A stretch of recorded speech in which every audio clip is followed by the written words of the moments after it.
the opening of the plenary, we deferred agenda item 3, credentials of representatives, to this closing plenary to allow sufficient time for the Bureau to examine the credentials of representatives and submit its report to the Assembly. In this regard, allow me to invite the Chair of the Credentials Committee. Just give me a minute.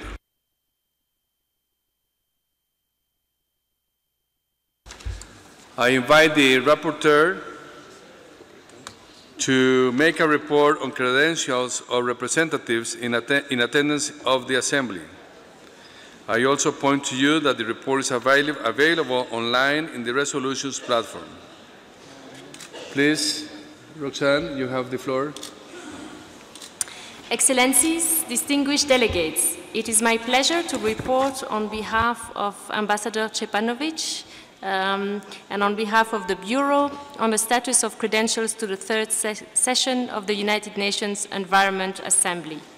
The Bureau has examined the credentials of member states submitted in accordance with Rules 16 and 17 of the Rules of Procedure of the United Nations Environment Assembly.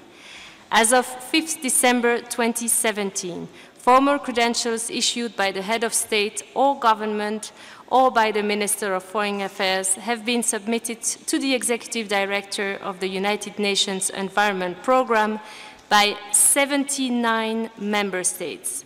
Since the meeting of the Bureau, former credentials have been received from 1 member state. Information concerning the appointment of their representatives to the Assembly has been communicated to the Executive Director by means of a cable or a telefax from the head of state or government or the Minister for Foreign Affairs, by means of a letter or note verbal from the mission concerned, or by means of another form of communication by 77 member states. 37 member states have not communicated to the Executive Director of the United Nations Environment Programme any information regarding their representatives to the Assembly. Alternatively, they have indicated that they will not participate in the third session. The Bureau recommends that the third session of the United Nations Environment Programme accept the credentials of the member states. Thank you. Thank you very much for that report. Does the Assembly wish to take note of the report? I see no objections. It's so decided. This concludes consideration of agenda item 3. I now wish to turn the attention of the Assembly to agenda item 7, international environmental policy and governance issues. As you may recall, this agenda item, together with outstanding proposals considered by the Committee of Permanent Representatives, was allocated to the Committee of the Whole. I now invite the Chair of the Committee of the Whole, Vice President Mr. Matusak, of the United States of America, to present the report. Please, John.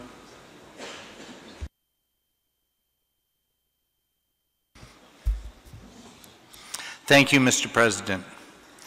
Excellency, distinguished delegates, ladies and gentlemen, I have the distinct honor to present the results of the work of the Committee of the Whole to you. I'm happy, I'm actually excited to report that the committee successfully concluded the assignment that it received from this Assembly. The Committee of the Whole held 2 meetings on December 4th and a resumed second meeting on December 5th, 2017. It considered a draft resolution, several draft resolutions and a draft decision assigned to it by the Assembly on the basis of the report of the chair of the open-ended meeting of the Committee of Permanent Representatives, Ambassador John Moretti, as well as 1 new draft submitted by the African Group on the consolidation of headquarters function.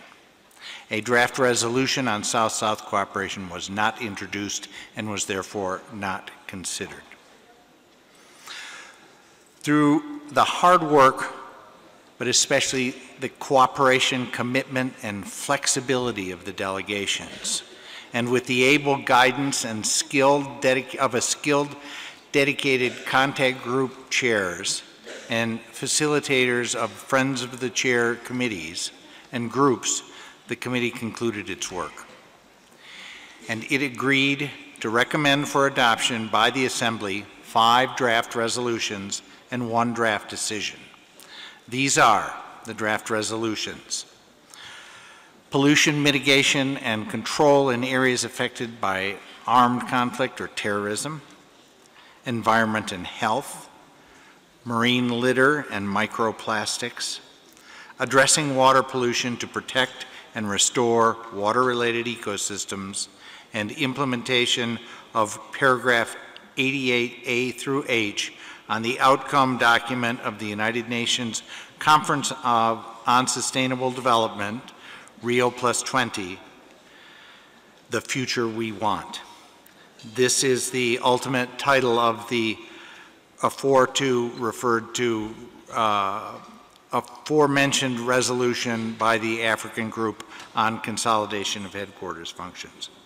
We also completed the draft decision, a provisional agenda, date, and venue of the 4th session of the United Nations Environment Assembly. I would like to thank our rapporteur, Mr. Travis Sinclair of Barbados, and the following chairs of contact groups and facilitators of Friends of the Chairs groups, whose skill helped us to complete our work successfully.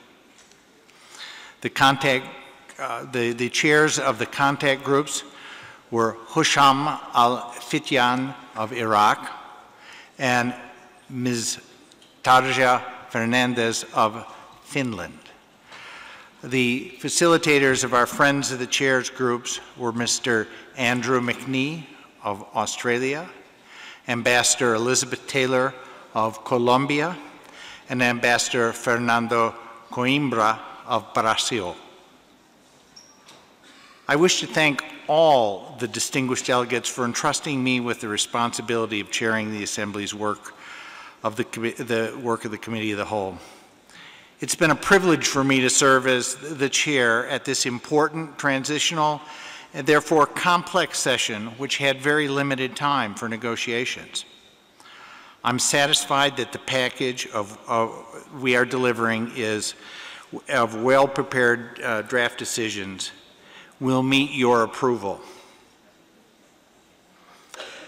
We set firm goals for ourselves, and we agreed to boundaries that allowed us to deliver to you unbracketed text on the penultimate day of our meeting. We also chose not to negotiate by exhaustion and go all night, and instead we chose to suspend our negotiations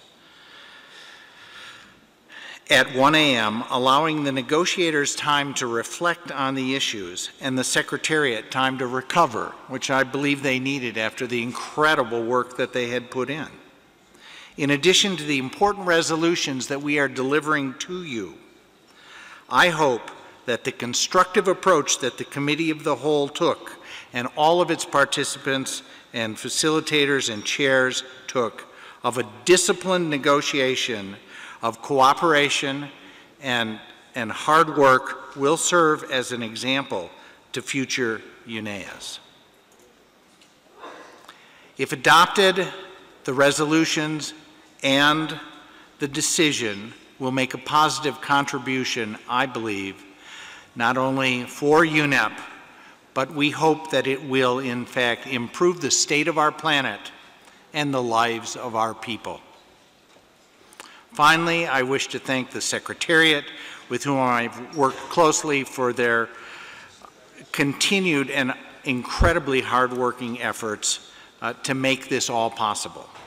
And I want to thank the interpreters and all of the service providers who toil behind the scenes to make our work successful. Once again, Mr. President, I present the draft resolutions and decisions for the Assembly's adoption. Thank you very much.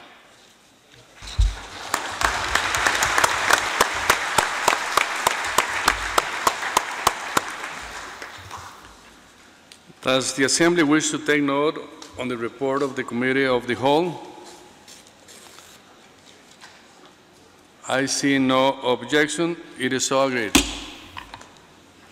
I would like to thank to take this opportunity to thank Mr. Chair, your rapporteur, and the entire Committee of the Whole for working tirelessly and collaboratively to see contribute to the success of this session of the UN Environment Assembly. Thank you very much, John, for your effort. Before closing this agenda item formally, we will now proceed to agenda item 10. Therefore, I request that all delegations to reserve their interventions after the adoption of the resolutions. We will now invite the Environment Assembly to turn its attention to agenda item 10, adoption of the outcomes of this session. As you are aware from the report of the third meeting of the open-ended Committee of Permanent Representatives, we have now in front of us a valuable number of proposals, which we will now proceed to consider and adopt. The first proposed draft resolution is UNEP/EA.3/L7, Contributions of the United Nations Environment Assembly to the High-Level Political Forum on Sustainable Development. Does the Assembly wish to adopt resolution UNEP/EA.3/L7? I see no objections. It is so decided. I announce resolution contributions of the United Nations Environment Assembly to the, yes, it is adopted, yes. The next draft resolution is UNEP/EA.3/L13, investing in innovative environmental solutions for accelerating the implementation of Sustainable Development Goals. Does the Assembly wish to adopt resolution UNEP/EA.3/L13? I see no objections. It is so decided.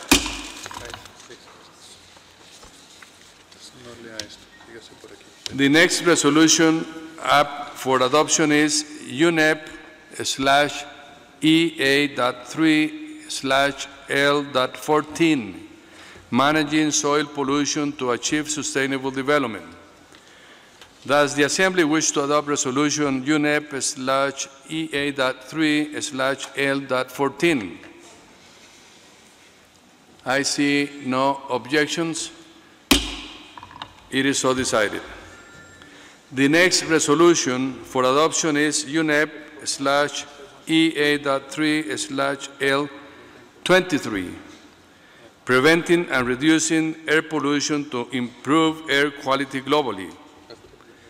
Does the Assembly wish to adopt resolution UNEP/EA.3/L23? I see no objections. It is so decided.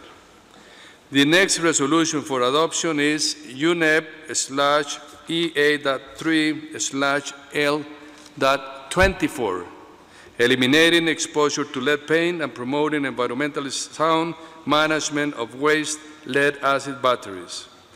Does the Assembly wish to adopt resolution UNEP/EA.3/L24? See no objections. Is so decided. I would like to bring to the Assembly attention decision UNEP/EA.3/L18, Management of Trust Funds and Earmarked Contributions for adoption. Does the Assembly wish to adopt decision UNEP/EA.3/L18? I see no objections. It is so decided.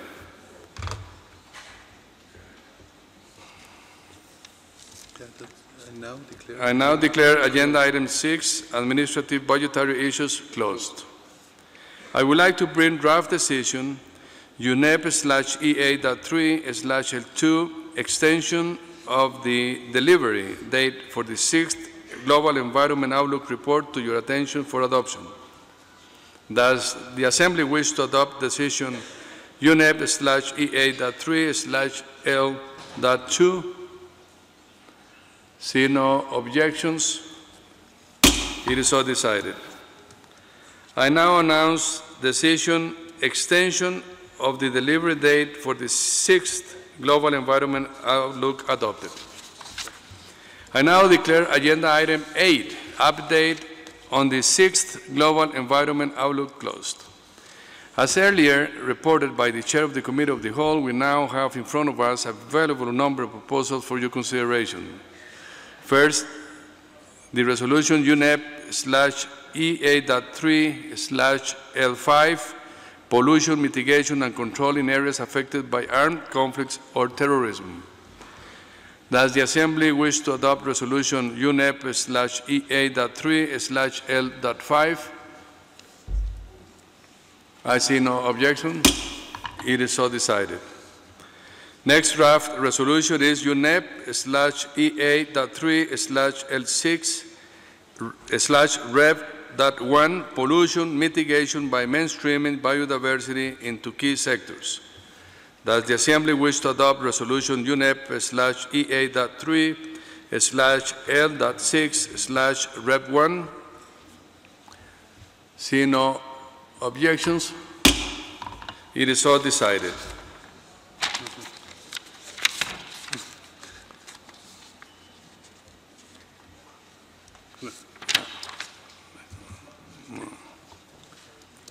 Next resolution for adoption is UNEP/EA.3/L8/Rev1, environment and health. Does the Assembly wish to adopt resolution EA.3/L8/Rev1? Rev2? I'm sorry, Rev2. I read again. Correct. Distinguished President, we are informed that in the resolutions portal is Rev1, what we are adopting. So it's Rev1, despite us informing that. I agree. It says here Rev2, but in the portal is Rev1. Okay, so I propose you proceed in the adoption of Rev1. All right, thank you. Thank you for the clarification. So that the Assembly wish to adopt resolution UNEP/EA.3/L.8/Rev1 as it is in the portal. I see no objections. It is so decided. Next resolution for adoption is UNEP/EA.3/L.20, marine litter and microplastics. Does the Assembly wish to adopt resolution UNEP/EA.3/L.20? I see no objections. It is so decided.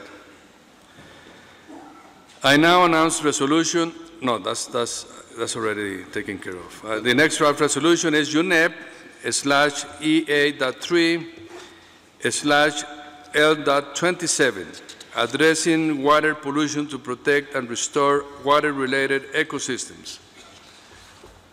Does the Assembly wish to adopt resolution UNEP/EA.3/L.27? I see no objections.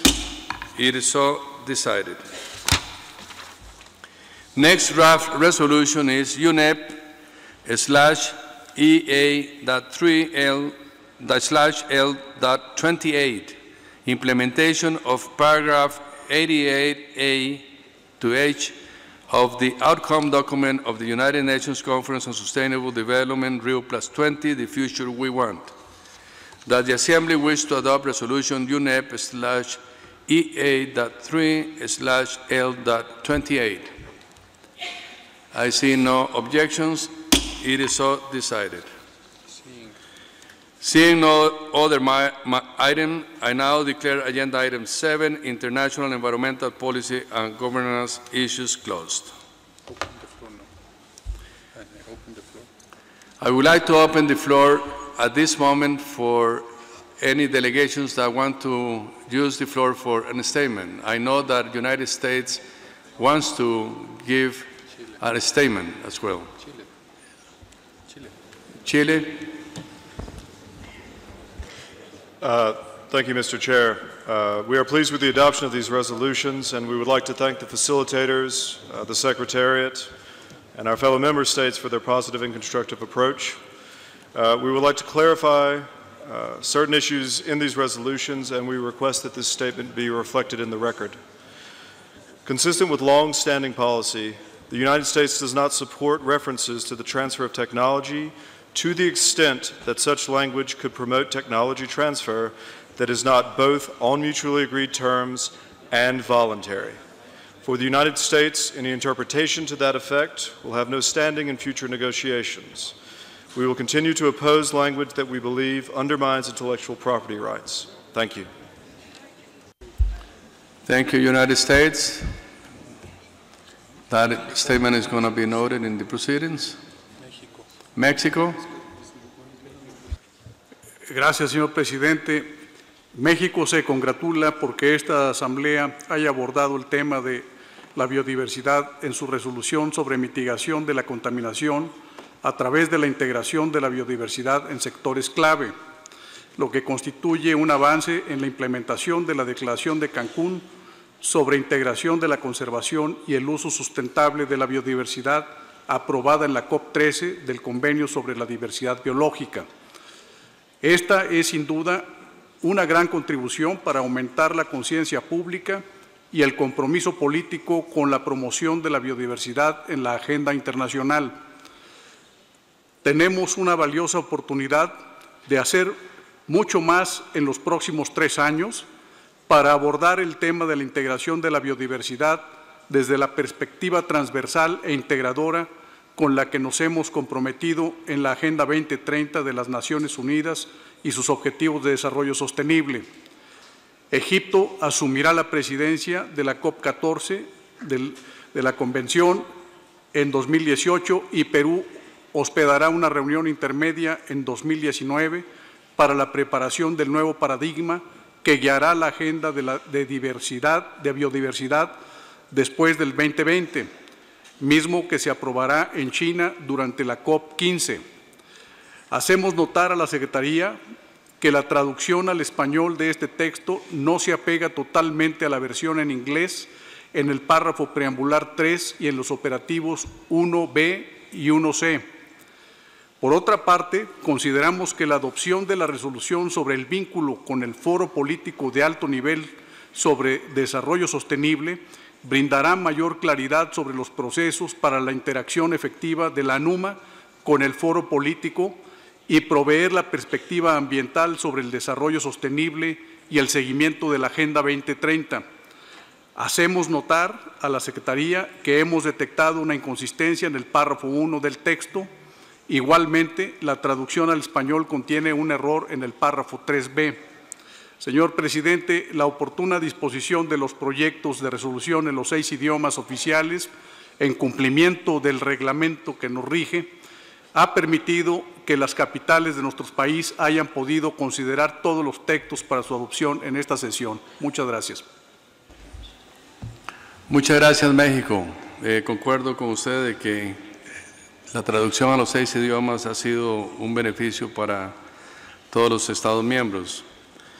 Las correcciones que sugieres van a ser tomadas en cuenta, pero sí le agradecería muchísimo si las sugerencias son enviadas a la Secretaría para que se tomen de forma correcta.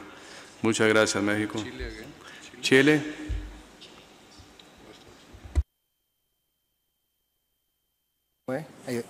Thank you, Chair. I wanted to commend you for the great successes in this UNEA, and I also wanted to thank Eric Solheim. Both of you have allowed to put pollution at the center stage of the discussion. We've seen great words like clean seas, breathe life, end pollution. And also we wanted to thank the recognition the UN Environment provided for my president, Michelle Bachelet. I think we need to continue to work on the air quality issue, of course, and I just wanted to commit as Chile that we will be demanding Euro 6 standards for new vehicles in Santiago and for buses also, light-duty vehicles, and we will be progressing in the wood burning bans that we have enacted up to now.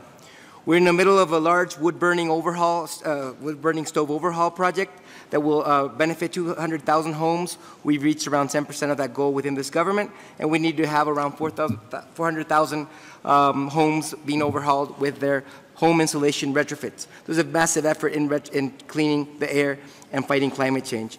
I also wanted to say that in terms of our commitments, we recently approved the climate mitigation strategy by the energy sector, driven by the energy sector, in which all the energy sector players committed to a 90% renewable energy goal, peaking emissions by 2025, and having solar and wind being the cheapest source of new energy. This has allowed us to be able to use electricity for heating, which is also the cheapest way to heat a home in Santiago. And our biggest challenge is transportation, so we want to increase electromobility. And that is why this coming Wednesday, the Ministry of the Environment, Energy, and Transportation will all announce electromobility strategy for Chile. This is the cheapest way to mitigate climate change in the transportation sector, according to many studies that we've done. And that's why also we're adding 100 new electric buses for Transantiago and with the next contracts. And we're expanding the metro system, which today is powered by 70% renewable energy. Finally, I just wanted to say that it's important that we recognize pollution in the cost of our economy. Carbon pricing is a crucial opportunity to include that kind of signal into the market forces, and that's why we are able to have economic and environmental goals be aligned. And when these goals are aligned, sustainable development becomes inevitable. This also comes with the emissions of new cars, which have a tax on NOx and CO2 emissions. And this has led Euro 6 to be coming into Chile before it's even a regulation. And that's because and this has also led incoming cars to have 30% less emissions than last year. So I just wanted to thank you again for showcasing pollution at the center of this discussion. Sometimes within the COPs we forget why we're doing this, and I think the work that UN Environment and you, Minister Gutierrez, have really helped put health at the center of our climate and our environmental goals. Thank you very much. Thank you very much, Chile, and thank you for the good example you are giving us to all. Malawi, you have the floor.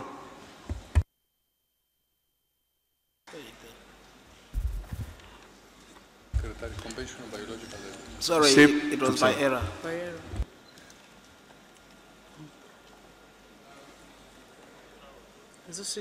Oh, what's an error? CBD, please. The Secretariat of the CBD. Sorry, that was an error as well. I beg your pardon.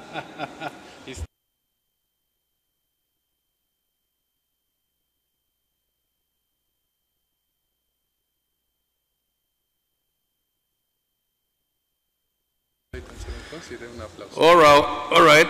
I now declare agenda item 7 closed, and thank you to all.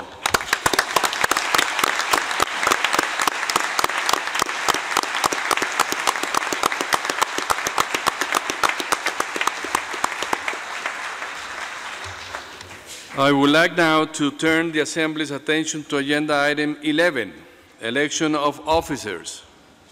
In accordance with Rule 18 of the Rules of Procedure, the United Nations Environment Assembly will elect a president, 8 vice presidents, and a rapporteur from among its members. Allow me to give the floor to the Secretariat to inform the meeting on the nominated candidates. Please, Secretariat. Thank you, Mr. President. I have the honor to inform that the Secretariat has received nominations from all regional groups for the positions of President, Vice Presidents, and Rapporteur of the 4th session of the Environment Assembly. I have the honor to inform you that, first of all, the Eastern European Group of States has nominated His Excellency Siim Valmar-Kiisler, Minister of the Environment of Estonia, for the position of President of the 4th session of the UN Environment Assembly. The same token, I wish to inform you and all member states that the African group of states have nominated the following 2 vice presidents. The first one being Her Excellency Edna Molewa, Minister of Environmental Affairs of the Republic of South Africa, followed by His Excellency Mr. Pacome Mubele Bubeya, Minister of Forest, Sea and Environment of the Republic of Gabon. The Asia-Pacific Group of States has nominated His Excellency Dr. Kave Madani, Vice Minister and Deputy Head of Training and Research, Acting Head of the Center for International Affairs and Conventions at the Department of Environmental Affairs of the Islamic Republic of Iran. The Eastern European Group of States has nominated His Excellency Mr. Vladislav Smers, Deputy Minister at the Ministry of the Environment of the Czech Republic. The Latin America and the Caribbean Group of States has nominated His Excellency Mr. Fernando Estelita Lins de Salvo Coimbra, Ambassador of the Federative Republic of Brazil, while Antigua and Barbuda has nominated His Excellency Molwin Joseph, Minister of Health and Environment of Antigua and Barbuda. The Western European and others groups of states have nominated His Excellency Mr. Timo Tiilikainen, Minister of the Environment, Energy and Housing of Finland, and has also nominated His Excellency Franz Perez, Ambassador for the Environment of Switzerland. Finally, for the position of Rapporteur, the Asia-Pacific Group of States nominates His Excellency Raza Bashir Tarar, High Commissioner and Permanent Representative of Pakistan. That concludes the nominations as received by the Secretariat by all regional groups. Thank you, President. Thank you very much. Knowing this then, does the Assembly wish to elect His Excellency Sim Valmar Kisler, Minister of Environment of Estonia, as President of the next session of the UN Environment Assembly? I see no objections. It is so decided.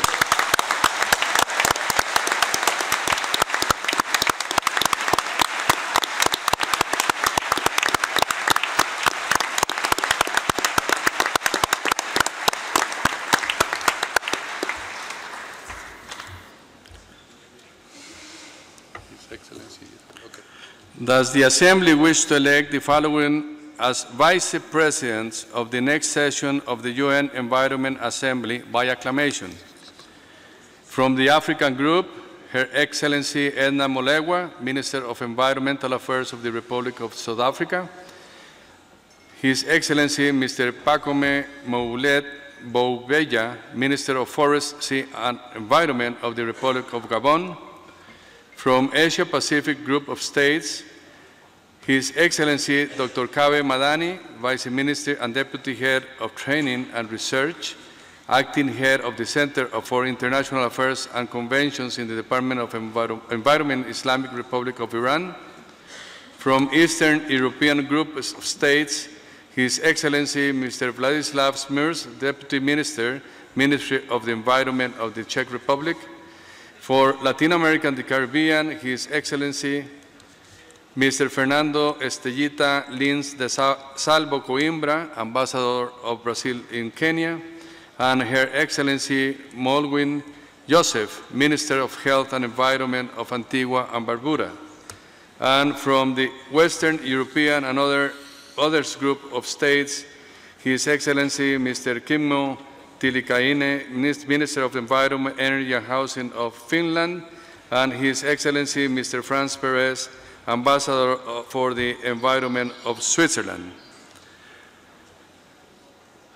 I see no objections. It is so decided.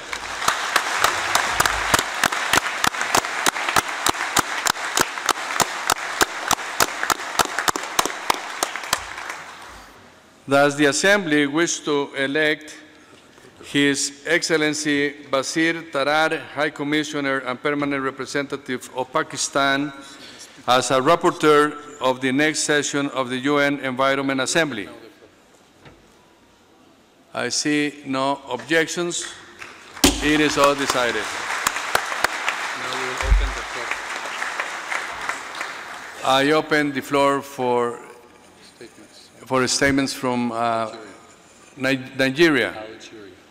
Algeria. Please. Merci, Monsieur le Président. Quand même, je félicite le groupe de l'ANU. Et au nom du groupe africain, on souhaiterait exprimer notre position. Notre attente qui repose sur la pratique en cours et les règles de procédure et que les membres du CRP près de l'UNEP soient accrédités en qualité de représentants permanents près de l'UNEP.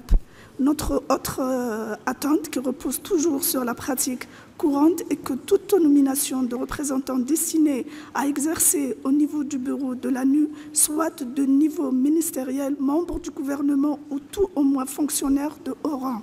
C'est pourquoi nous exprimons notre préoccupation quant à la double qualité de certains représentants désignés en tant que membres au niveau du bureau du CRP en même temps qu'à celui de l'ANU. Une situation susceptible de créer pour certains États membres une surreprésentation inutile. Il est important pour nous de maintenir l'autorité politique du bureau de l'ANU par rapport au bureau du CRP, et ce, dans le but d'assurer l'intégrité des règles de gouvernance au sein de notre organisation. De même, pour rehausser l'ANU en qualité d'autorité mondiale, leader sur les questions de l'environnement qui arrête le programme mondial de l'environnement, et nous nous félicitons pour la réussite de notre sommet. Merci. Thank you, Algeria. We will take note of your statement. India, please take the floor.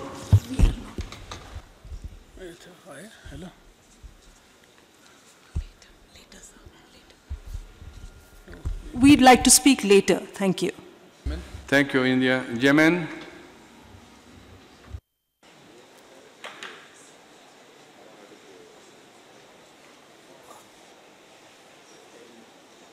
You take note and you close it.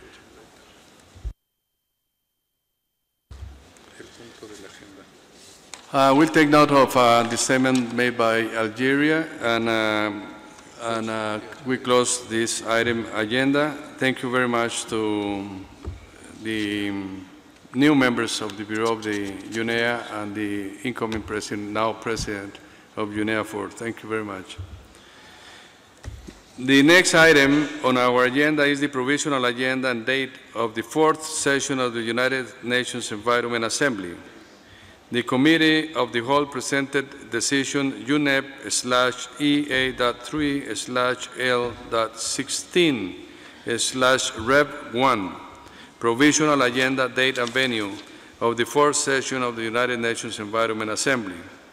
Thus, the Assembly wishes to adopt decision UNEP/EA.3/L.16/Rev.1.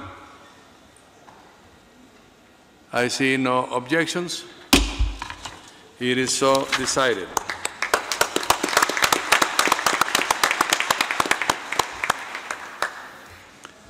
Before I close this agenda item, I wish to propose to the Assembly to warmly acknowledge the generous hospitality offered by the government of Kenya and its people, offered for this successful 3rd session of the Assembly. I see no objection. It is so decided.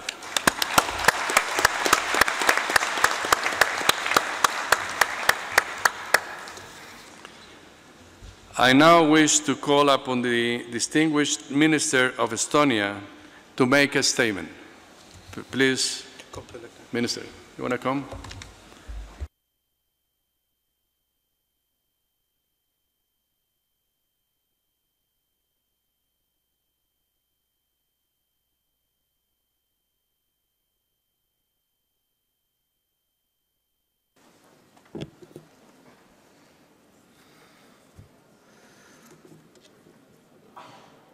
Thank you, Your Excellency, thank you, Edgar. Your Excellencies, distinguished delegates, ladies and gentlemen, I'll make just a very brief statement. I am highly honored to have the opportunity to express my sincere appreciation to the outstanding work and dedication of the President of the third meeting of the Environment Assembly. Mr. President, you have carried the spirit of this meeting with you until the very end. Thank you.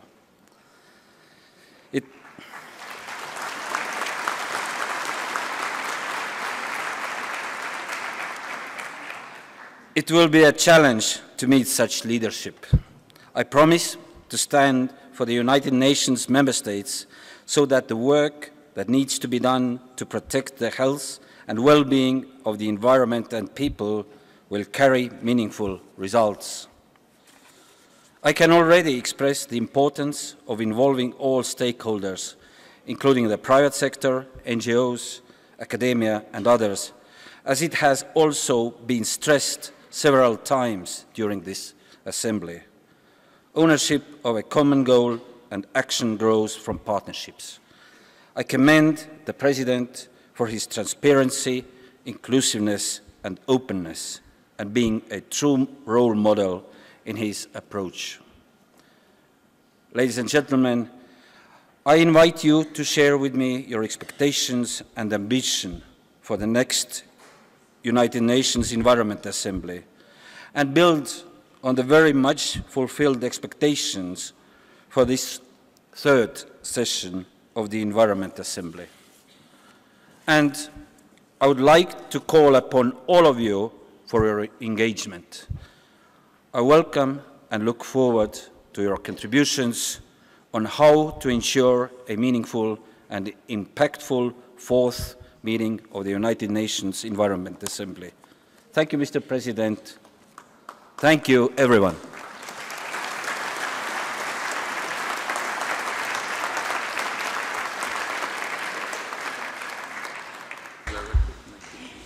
I now invite the Executive Director of UN Environment to give us a statement. Yeah, you.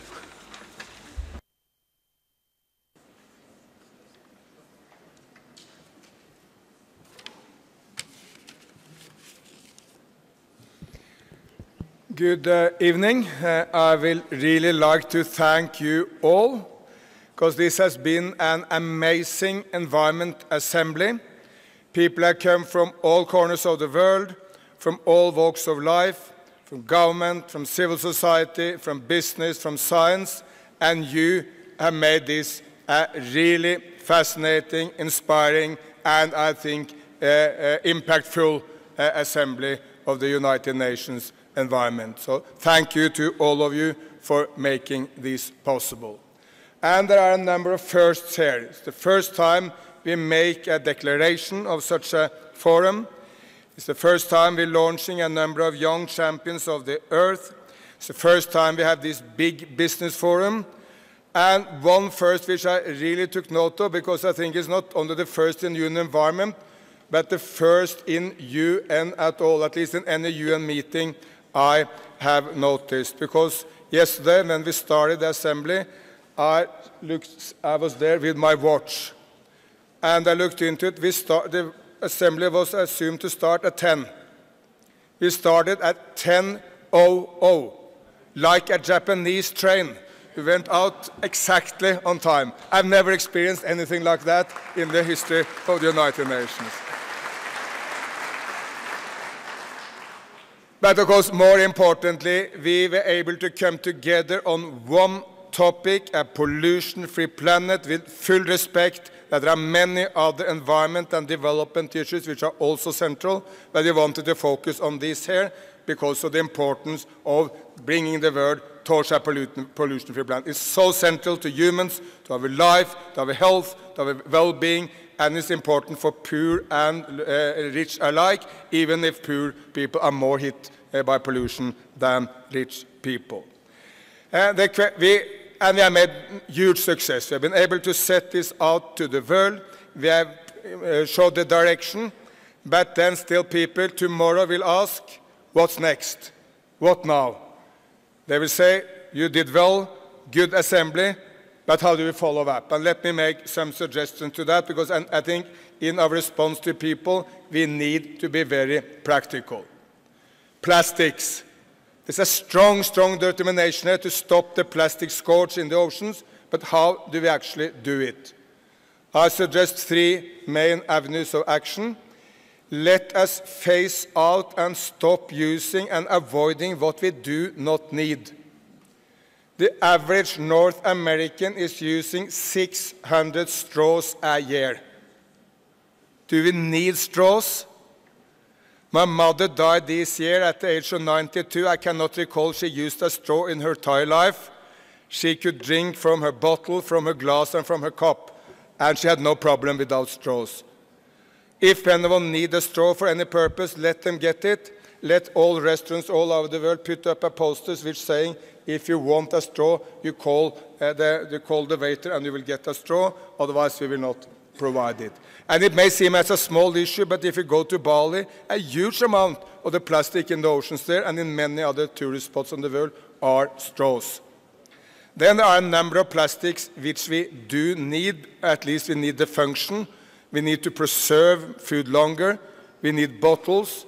But many of these can be replaced by biodegradable products. If we put pressure on the industry, I'm not in the slightest doubt that we will see an enormous amount of products coming out of cassava or potatoes or sugar canes or forest, or whatever it may be, replacing the present plastics. And then there are all the plastics we do need for moon rockets, to make our cars lighter, to make our solar panels. All that plastic need to be recycled into new products.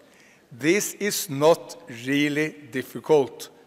This is well beyond what we as humans can do. It's much easier to do than many of the problems we have resolved in the past, so let's just set ourselves in motion to get these done. Same issue people will ask on air pollution. How do we do it? We have all agreed that we want to phase out air pollution. We see a lot of progress. I just congratulated the Chinese Minister Li with the progress in China, where we now see rapid decrease in the pollution in the Beijing, Shenzhen, Hebei area in central China, and there are many other success stories of the same. For that to happen, we need to make the shift from coal into solar. We make the shift from gasoline cars into electrical cars. We need to organize our cities better, need to plan them better, need to make them greener, and of course we need to provide mass transportation to people in all the cities of the world. Again, doable, it's happening. We just heard the Chilean minister speaking about how they do things like in Santiago, Chile, and many other cities can be held up as an example. Again, completely within what we as humans can do. Let's just get it done. We also need to act on chemicals. This has been the year where we agreed on the Minamata Protocol. We agreed to phase out chemicals, and indeed, nearly every nation in the world are now putting in place the right legislation, but still people on the ground need to see the results. There are 15 million artisanal miners. President of Guyana spoke about it. I spoke to the Minister of Peru. She spoke about it. We need to provide alternatives for the miners. They want income for themselves. They want to provide for the family. Indeed, it's a main issue of income for many states, but we can solve the problem replacing the mercury with new materials if the states are reaching out, and indeed if the aid agencies and the UN bodies are supporting states in getting these done. I believe that when we solve problems, it's nearly always with a combination of two traits. One is determination. We need to know where we want to go. The other is pragmatism. We are employing what works and avoiding what does not work. I saw an interview with the Prime Minister of Singapore once, which really appealed to me. Don't know whether it appeals to all of you, but Prime Minister Lee said, "What is the ism?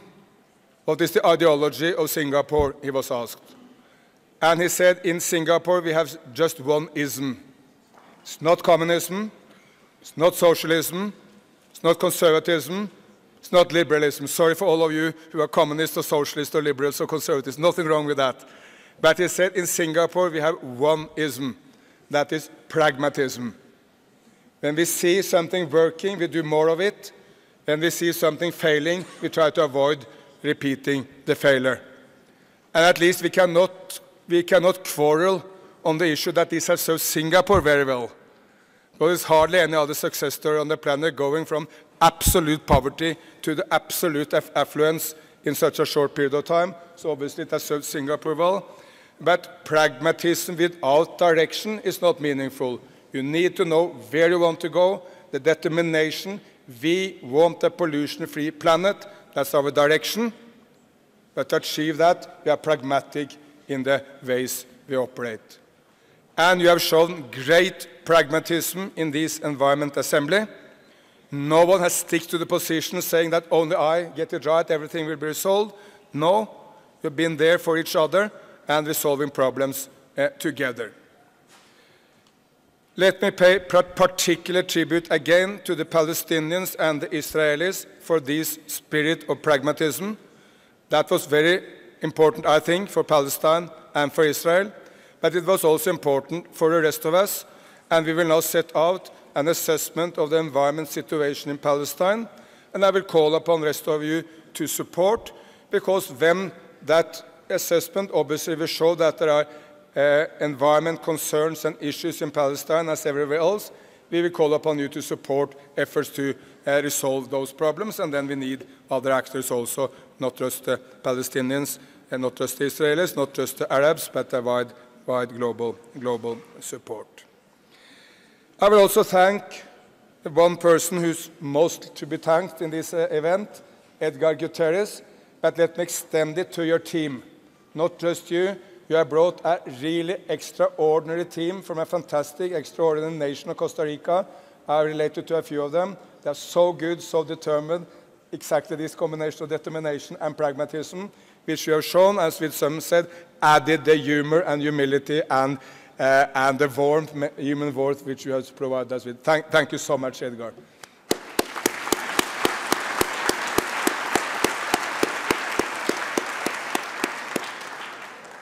I will not mention a lot of others, but I cannot avoid mentioning Jorge Laguna Cells, Ibrahim Tio, and the great staff of UN Environment. You have exactly the same fantastic determination, worked night and day, but still been flexible and tried to accommodate as much as possible all the wishes of member states. And the two of you, maybe because you can speak in Spanish, so I don't understand it, but the two of you, Edgar and Jorge, has been a fantastic team, really taking us through this. So thank you to all of you.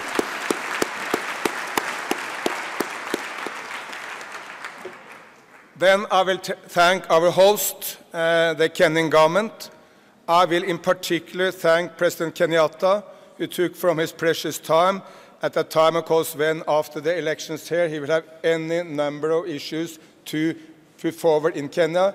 He took all his time, he came here, and please remember, he told all of you that you should support UN Environment more. If you have forgotten it, we will send that his speech to you so you can all remember that message. Please support us more as the #1 UN entity headquartered outside Europe and trying to bring an African also perspective to the global environment issues. But I'd like to really extend the thanks to Kenyan government, Kenyan people, and President Kenyatta. Let's give them applause also.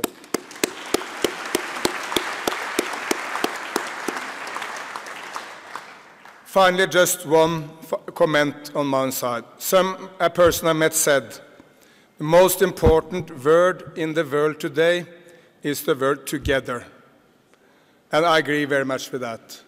So I said repeatedly, there is no limit to what we can resolve together. The United States work with China, India work with Africa, Europe work with Latin America. If we all work together, we can resolve any issue.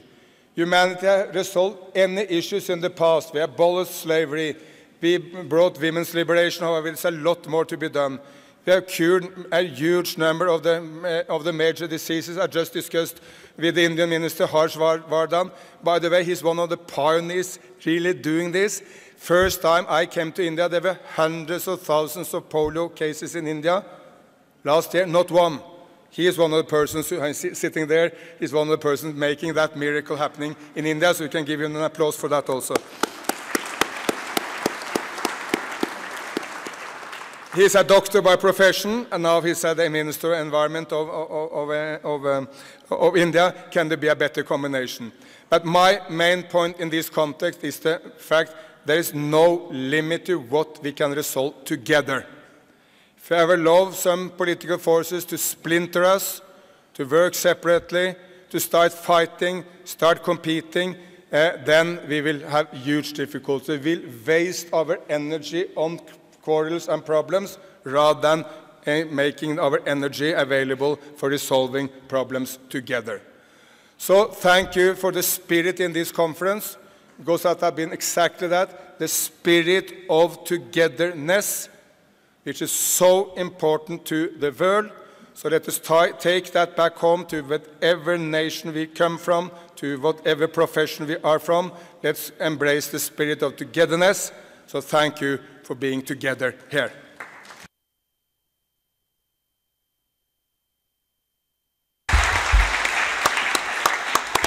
Thank you very much, Eric.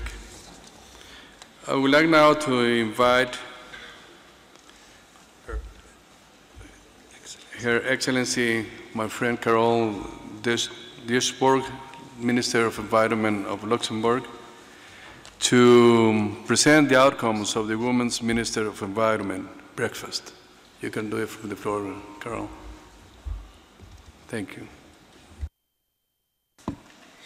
Thank you. Honorable Ministers, distinguished delegates, ladies and gentlemen, thank you for giving us the opportunity to present the outcomes of the Women's Ministers and Leaders for the Environment Breakfast meeting on 5th of December at this UNEA 3. More than 100 women and leaders met and discussed in roundtable 4 focus areas of gender and the pollution-free planet. We shared concerns, gaps and good practices, and we made recommendations on action points to be undertaken from national to global level. The Cabinet Secretary Ministry of Environment and Natural Resources of Kenya, Professor Judy Bakungu, in her keynote speech presented how she and her ministry have achieved the single-use plastic bag ban in a period of 6 months and the impacts this has had nationwide. Each of the tables discussed a call for action, calling on UNEA to strengthen support for member states in developing programs in 4 key areas, namely policy, actors, information and action. We need to support development of gender-responsive policies and programs to address pollution based on precautionary and human rights principles through application of gender equality and safeguard measures. Second, it's necessary to engage grassroots gender-oriented organizations in the design and implementation of pollution reductions programs and alternatives to polluting practice, and safeguard policies. Third, we need to improve access to information related to gender and chemical safety and support studies with gender disaggregated data on exposure and impacts on chemicals on different groups of women and men. There is a need to develop data on the costs of inaction to increase political will to take action.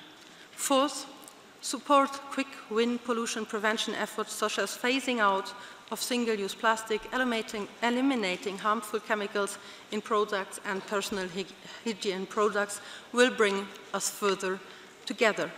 The moderator, Dr. Alice Kodia, Environment Secretary of Kenyan Ministry of Environment and Natural Resources, called on the ministers and women leaders present to join the network of women and leaders for the environment to continue contribution on gender integration into pollution programs. So we look forward to working together with all member states UN agencies, major groups and stakeholders towards a gender equitable and pollution-free planet. Thank you very much and congratulations for this successful UNEA. Thank you.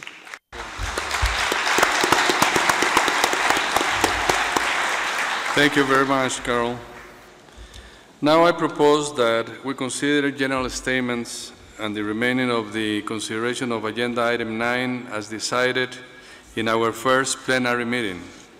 To articulate this consideration of the first part of this item, the Secretariat has compiled a list of speakers in accordance with Rule 35 and 36 of our Rules of Procedure.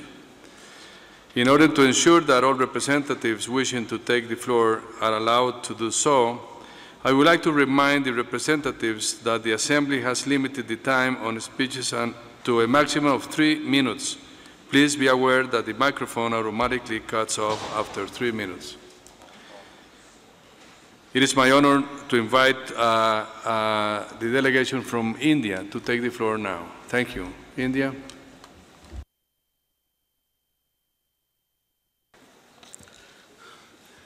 Thank you, Mr. President. We are happy that all the resolutions and the decisions taken during the current United Nations Environment Assembly have been adopted by consensus. We commend the leadership of the President of UNEA and thank the Chair of the Committee of the Whole, as well as all the facilitators. I shall also like to place on record India's appreciation of UNEP Secretariat under the leadership of Mr. Eric Solem for successful conclusion of this assembly. I would also like to congratulate on behalf of India, Estonia, for having been elected as the President of UNEA 4th. I am also happy to announce that India is hosting the World Environment Day 2018. We invite all of you to join the celebrations in India on 5th of June 2018. Thank you. Thank you, India. I now invite Vanuatu. You have the floor.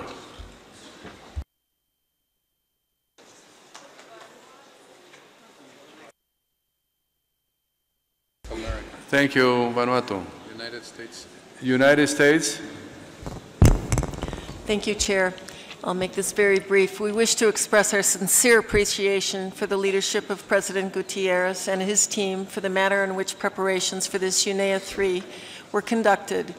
He listened long and well to each party and did an incredible job to coalesce all of our divergent positions into the ministerial document which was adopted. It was truly an extraordinary effort. Furthermore, we would like to express our gratitude to the Secretariat for its tireless efforts to plan and efforts to keep communications clear and up to date. The leadership dialogues, science and business forums, and other outside side events with a wider range of stakeholders provided us with a wealth of information and ideas for future action. And I would be remiss if I did not also thank the Chair of the COW, John Matusik, for his firm leadership and his adept use of his friends, which saw us through to an agreement on the resolutions. Finally, thank you to all the delegates, all the negotiators, chairs, for their cooperative spirit and their willingness to agree and compromise. And thank you all to bringing us through to a very successful conclusion of this UNEA 3, which I hope advances our efforts towards a pollution-free planet. Thank you. Thank you very much, United States. Singapore, you have the floor. Thank you, Mr. President. The Singapore delegation joins other delegations in expressing our warmest congratulations and sincere appreciation to you, Mr. President, the Executive Director of UN Environment and its Secretariat, as well as member states for all your positive contributions in achieving a satisfactory and successful outcome for UNEA 3. Specifically, we would like to commend the President, the UNEA Bureau, the CPR Bureau, and the Secretariat for your efforts in keeping the preparatory process for UNEA 3 transparent, fair, and inclusive. This is particularly important for member states, such as Singapore, that are not represented in Nairobi. We hope that we will continue this spirit of cooperation, hard work, and working in good faith as we work towards a similar successful outcome for UNEA 4. We wish everyone a good holiday ahead and safe travels for those who are heading home. Thank you. Thank you very much, Singapore. Colombia, el micrófono es suyo. Thank you, Chair. I would like to speak in the name of the Latin American and Caribbean group. Mr. President, I am honored to give this speech on behalf of the Latin American and the Caribbean countries. We would like to express our gratitude to the Bureau of the Assembly and the Bureau of the Committee of Permanent Representatives, in particular to the President of the UNEA, Mr. Edgar Gutierrez Espeleta, and his team, who honored our region in their functions. We would also like to commend Mr. Eric Solheim, Executive Director of UNEP, the Secretariat, the interpreters and translators, and the people of Kenya for their warm hospitality. GRULAC considers it urgent to focus the effort of the international community in tackling in a preventive manner the root causes of pollution, while maintaining and improving the strategies to combat its effects. This will minimize the economic, social, and environmental cost of pollution for our peoples. GRULAC would like to recognize the effort and compromise made by all delegations, which allow us to reach consensus on all resolutions and decisions that were discussed during the last week. We are glad to recognize the important role played by some GRULAC countries in facilitating the negotiations process. Our region is convinced that the wide range of resolutions adopted by UNEA will allow us to move towards a pollution-free planet. We are particularly glad that UNEA has agreed to systematically transmit messages and input to the high-level political forum on sustainable development. We underline the importance of allowing every country, representative of UN agencies, and stakeholders to express their views in this assembly. While we understand the need to be efficient with the time at our disposal, strict timing of national statements cannot always ensure that our views are adequately captured. Notwithstanding, GRULAC acknowledges that the deliberations and interactions between leaders were more dynamic, clearly showing the improvement of UNEA, and we hope this spirit is maintained in the future. GRULAC believes that the interseasonal period should be strengthened in preparation for the next open-ended CPR and UNEA 4. Let us use the time at our availability in an efficient manner to ensure success in terms of substantive preparations, preparations and the drafting of resolutions. This way, we will avoid rushed negotiations and the creation of multiple contact groups at the same time. Finally, Mr. President, we would like to express our profound gratitude for your commitment and for facilitating open discussions on the outcome document. In this sense, wholeheartedly congratulates the Assembly for the adoption of the Ministerial Declaration, which conveys a strong message on how to beat pollution. Thank you so much, Mr. President. Muchas gracias, Colombia. European Union.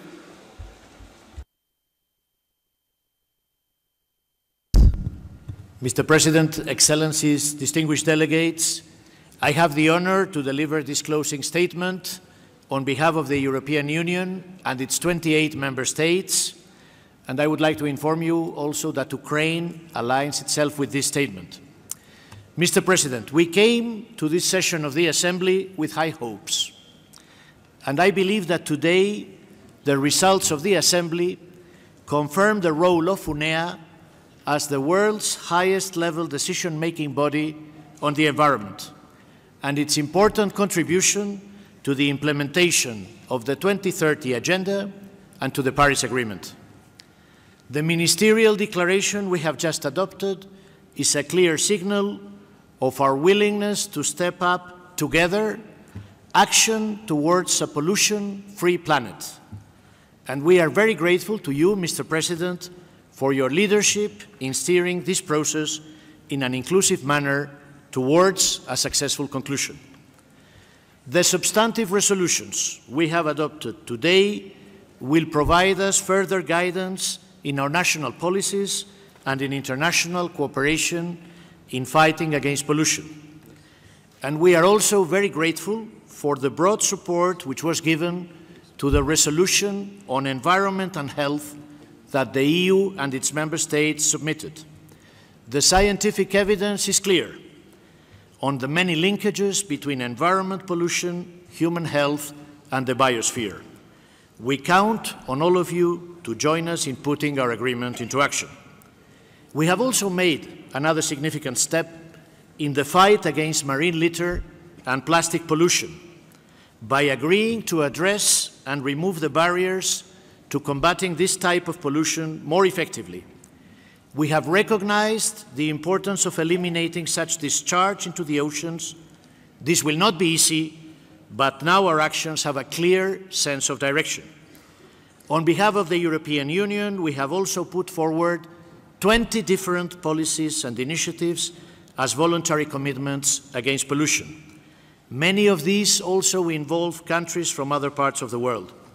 The European Union and its member states will contribute to this, and more than 2 million citizens from all over the world have signed the pledge to beat pollution.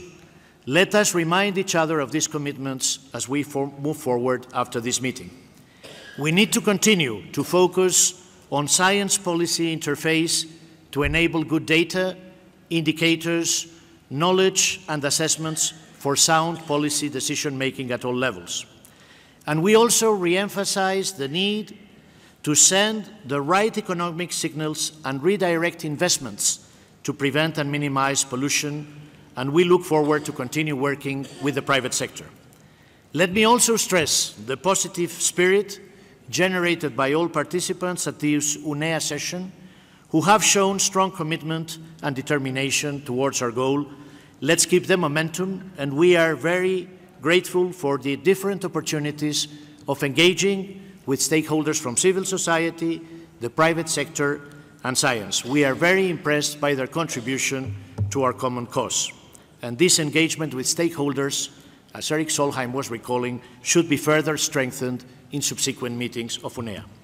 Finally, let me conclude by congratulating Minister Siim Kiisler of Estonia on his election as President of UNEA 4. We are, of course, very proud to see an EU member state leading the Assembly during the next phase, and we are confident that the UNEA presidency will continue to be in very safe hands. Thank you very much to all. Thank you. Zimbabwe, you have the floor, please. Thank you very much, Mr. President. At the outset, I would like to mention that I'm delivering this statement on behalf of the President of the African Ministerial Conference on the Environment, AMSEN. Your Excellency, Mr. Edgar Guterres, President of UNEA 3, the Executive Director, Mr. Eric Solheim, Your Excellencies, Heads of Delegations, distinguished delegates. It is an honor and pleasure for me to deliver this closing statement on behalf of the Africa Group. It has been a very productive 9 days of intense negotiations and dialogue since the open-ended Committee of Permanent Representatives commenced discussions on the important subject of pollution. We can reflect on the outcomes with great satisfaction that we have started the first steps in a long journey towards addressing pollution in all its forms. The third session of UNEA has unanimously adopted 13 resolutions and made important decisions. I wish to thank all delegations for their constructive engagement that has led to these decisions and resolutions. That is the Nairobi spirit, and we're all proud of this achievement. Going forward, our focus should be on effective implementation of these outcomes. Mr. President, I applaud the CPR Chair and his Bureau for their excellent leadership during the OECPR, that is the open-ended CPR, and for preparing the documents that we considered during this session. We also thank the facilitators of the various resolutions for their dedication, commitment, and patience, which has resulted in consensual outcomes. It will be remiss of me if I do not acknowledge and appreciate the sterling work that the Executive Director and his able team in the Secretariat have done in facilitating our work. Sometimes negotiations would go past friendly hours to the late hours of the morning, and the Secretariat remained diligent and supportive. The Africa Group also thanks the Union staff for all the necessary logistical support that they efficiently provided for our meetings. Mr. President, the ministerial declaration we adopted this morning is a historical achievement, and we hope our future work will be characterized by the spirit of give and take so that we can work together in harmony as we address the environmental challenges that confront our planet and indeed our common home. Mr. President, in conclusion, I congratulate you, Mr. President, and your group, GRULAC, for your successful presidency and wish you well in your future endeavors. I also congratulate the incoming President and his Bureau and assure them of the support of the Africa Group at all times. Finally, I would like to take this opportunity to thank the government and the people of the Republic of Kenya for hosting this very important meeting under very congenial conditions. I thank you. Thank you very much, Zimbabwe. On behalf of the group of African countries, I now give the floor to Ethiopia. Thank you, Mr. President, Excellencies, distinguished delegates, ladies and gentlemen. Ethiopia would like to recognize and also appreciate the exemplary leadership exhibited by His Excellency Dr. Edgar Guterres, Minister of Environment and Energy of the Republic of Costa Rica, and the President of UNEA 3. I would like also to congratulate his team and also the hardworking chair of CPR and his team.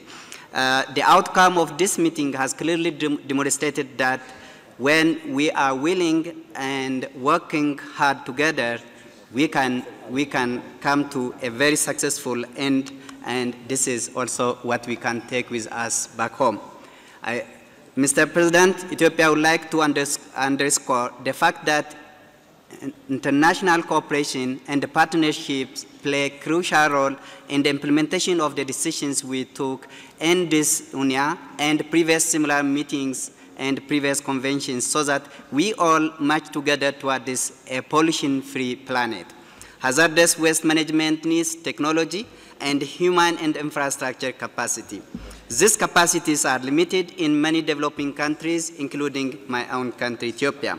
Therefore, we call upon member states and international institutions that have the capacity to avoid hazardous wastes and manage them properly to closely work with us so that we all live in a pollution-free planet. We would like to reiterate that we need to act now in a coordinated way for effective implementation of our decisions. Finally, Mr. President, we congratulate Mr. Kessler, Minister of Estonia, for the election as President of UNEA 4, and also the newly elected Bureau members. And Ethiopia looks forward to closely working with the President and his Bureau. And thank you very much. Thank you very much, Ethiopia. Now I give the floor to our friend Yuri Gwakunko, Minister of Environment of Kenya.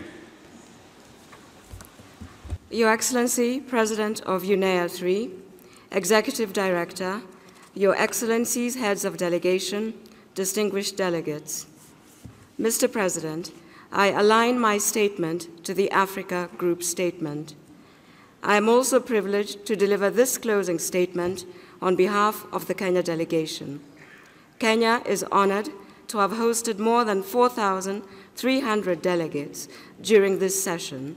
We thank you all for taking the environmental pillar of Sustainable Development Goals seriously and keeping the Nairobi spirit alive.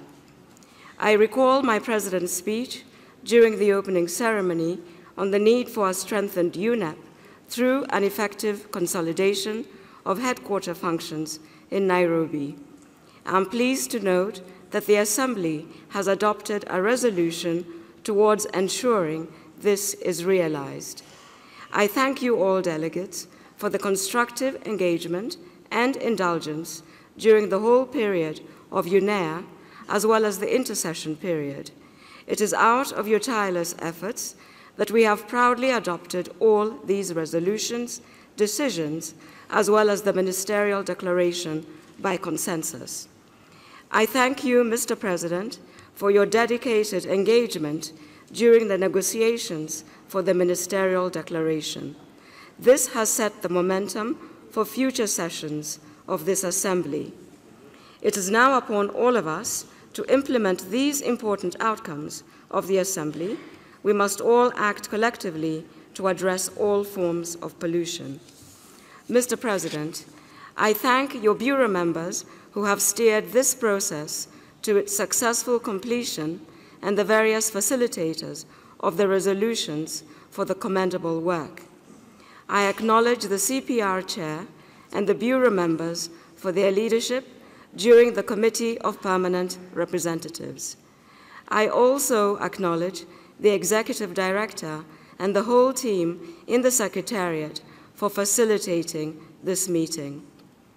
Mr. President, as I conclude, I congratulate you, Mr. President, for your successful presidency with the support of your Bureau members and wish you well in future assignments.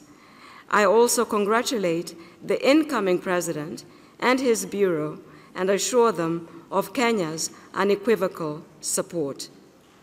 Lastly, I invite all of you to take some time out of your hectic schedules and visit magical Kenya. I thank you, Mr. President. Thank you very much, Judy. Thank you. And now I give the floor to Mr. Abdallah Muqsit from the IPCC, the World Meteorological Organization.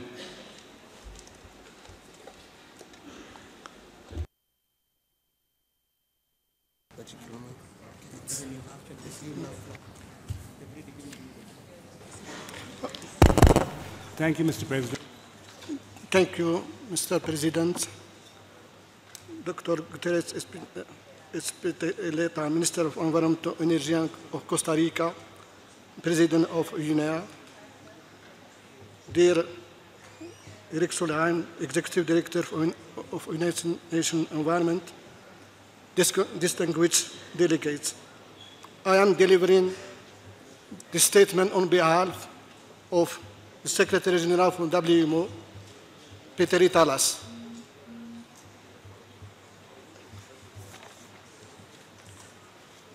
Ladies and gentlemen, the role of the World Meteorological Organization is to provide the latest and the best data and information of the state of climate and the impact of human activities. According to the latest WMO greenhouse gas bulletin, complementary to UNEP emission gap report, annual average concentration of carbon dioxide exceeded 403 parts per million in 2016. Emissions are leveling out, but concentration, because CO2 remains accumulated in the atmosphere, increased at a record pace from 2015 to 2016.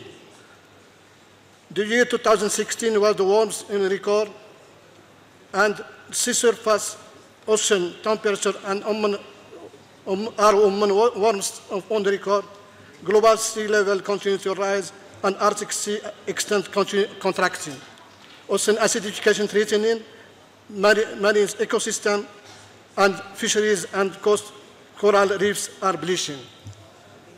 The North Atlantic hurricane season broke records and led to massive loss and damage in the Caribbean and US.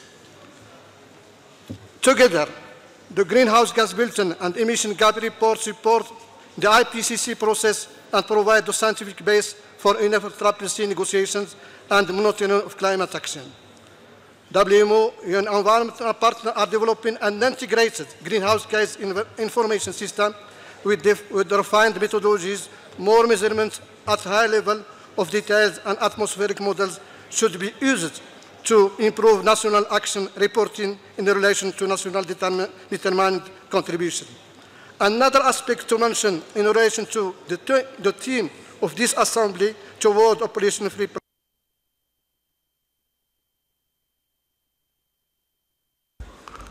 Sorry, I remind you that you have been allowed 3 minutes to speak. I'm sorry. I give the floor to Fatima Denton from the Economic Commission for Africa.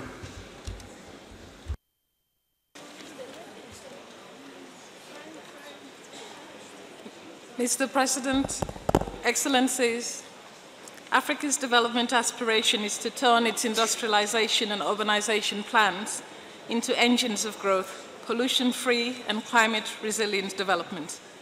Pollution from industrial, agricultural, and other human and natural causes constitutes significant cost to African economies and reduce its potential to realize Agenda 2030 and Agenda 2063.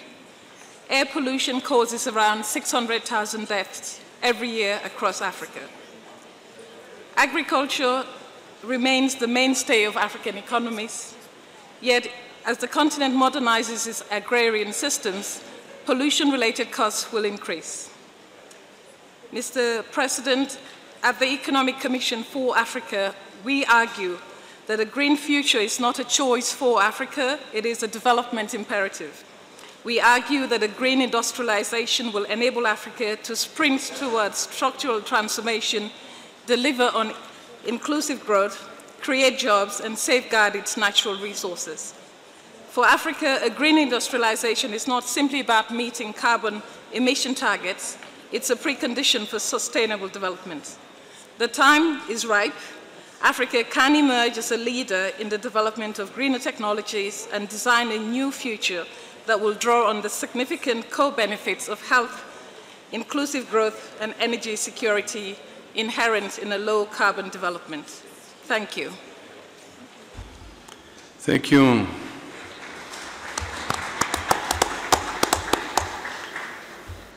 I give the floor to Her Excellency Josefa Leonel Correia Saco from the Africa Union Commissioner, high level.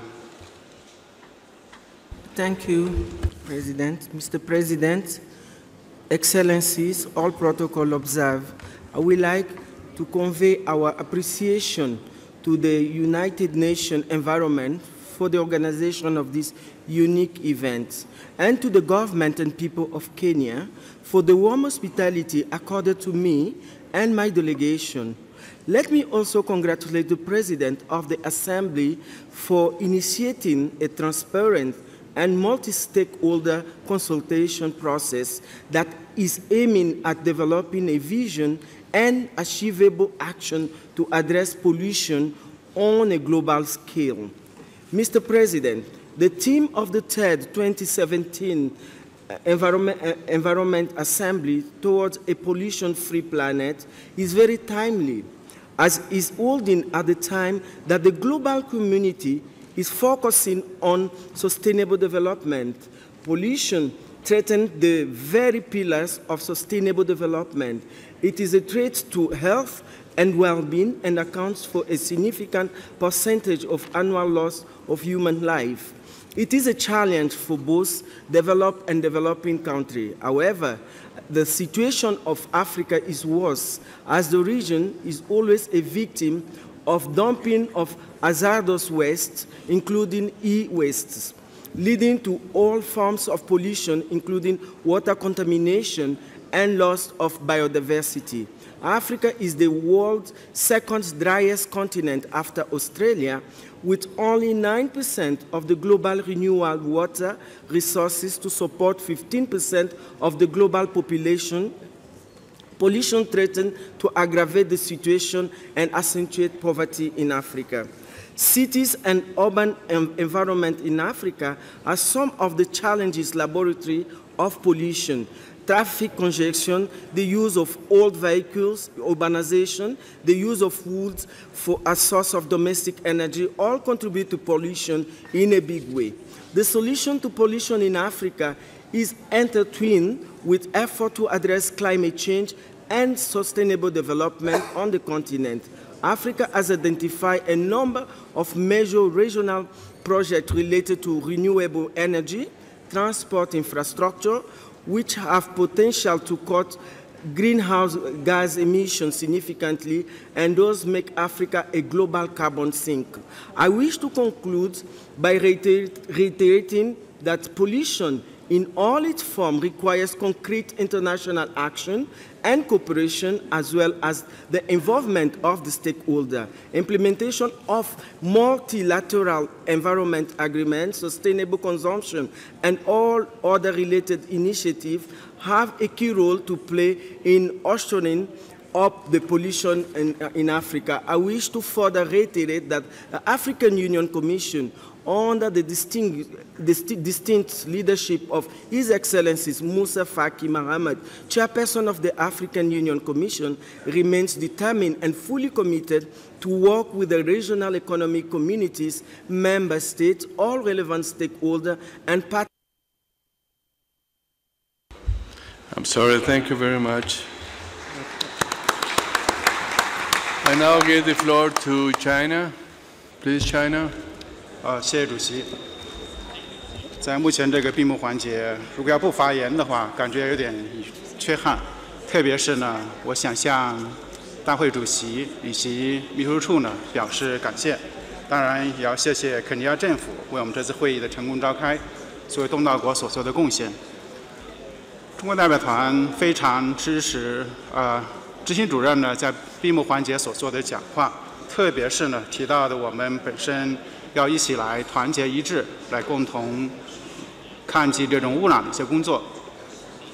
20多年前，在我第一次踏进肯尼亚的土地的时候呢，我就注意到肯尼亚有一句非常有名的一句话，就是说，如果是蜘蛛能够团结起来，它能够将狮子给捆起来。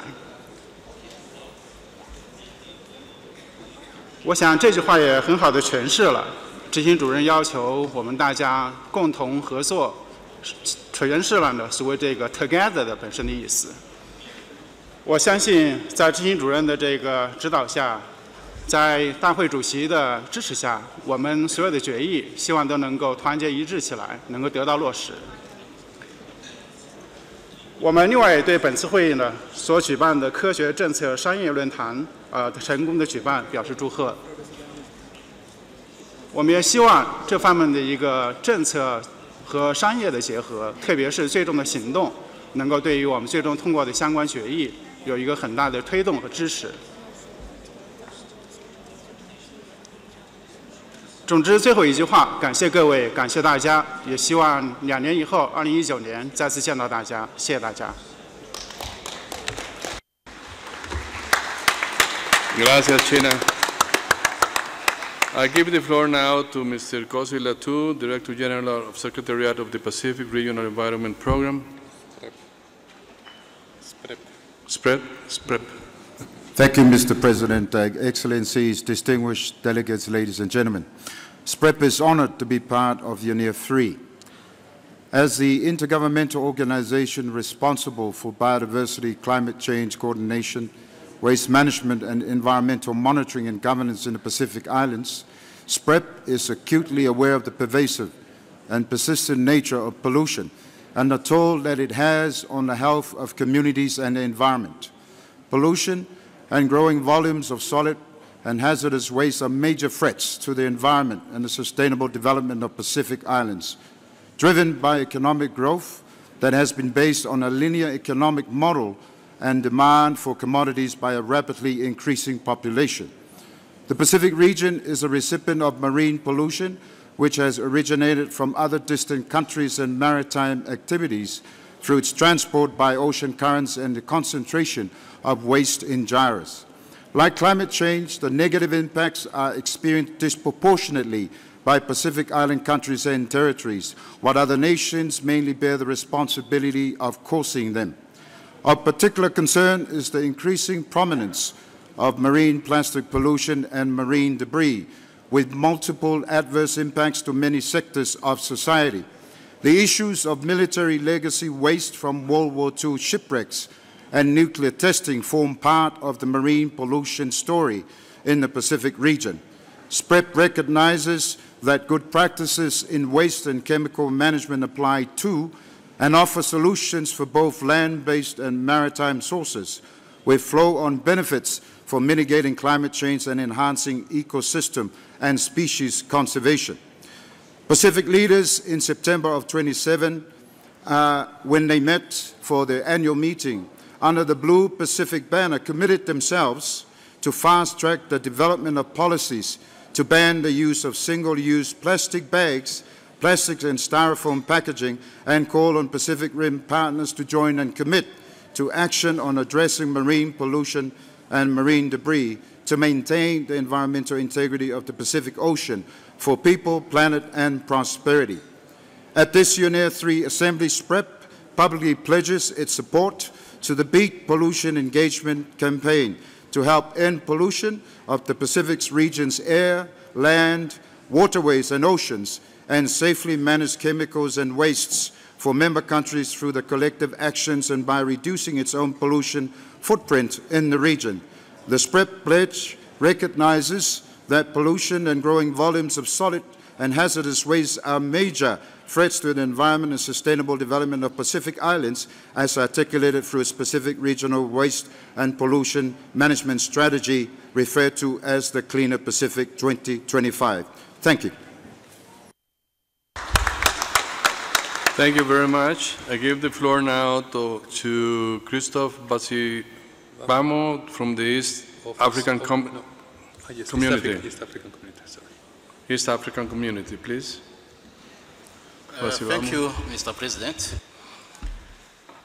I wish, first of all, to congratulate you, President, for the excellent organization of the Assembly and wish you success. Your Excellencies, all protocol observed, the East African Community is a regional intergovernmental organization comprising Kenya, Rwanda, Burundi, South Sudan, Uganda, and the United Republic of Tanzania. This is a regional economic community where you are, and you are all invited actually in East African community.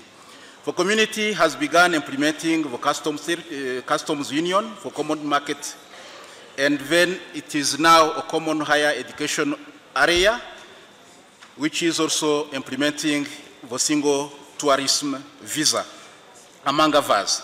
We are here proud that the East African community has already 2 partner states, namely Rwanda, and Kenya, who have already put a ban on plastics.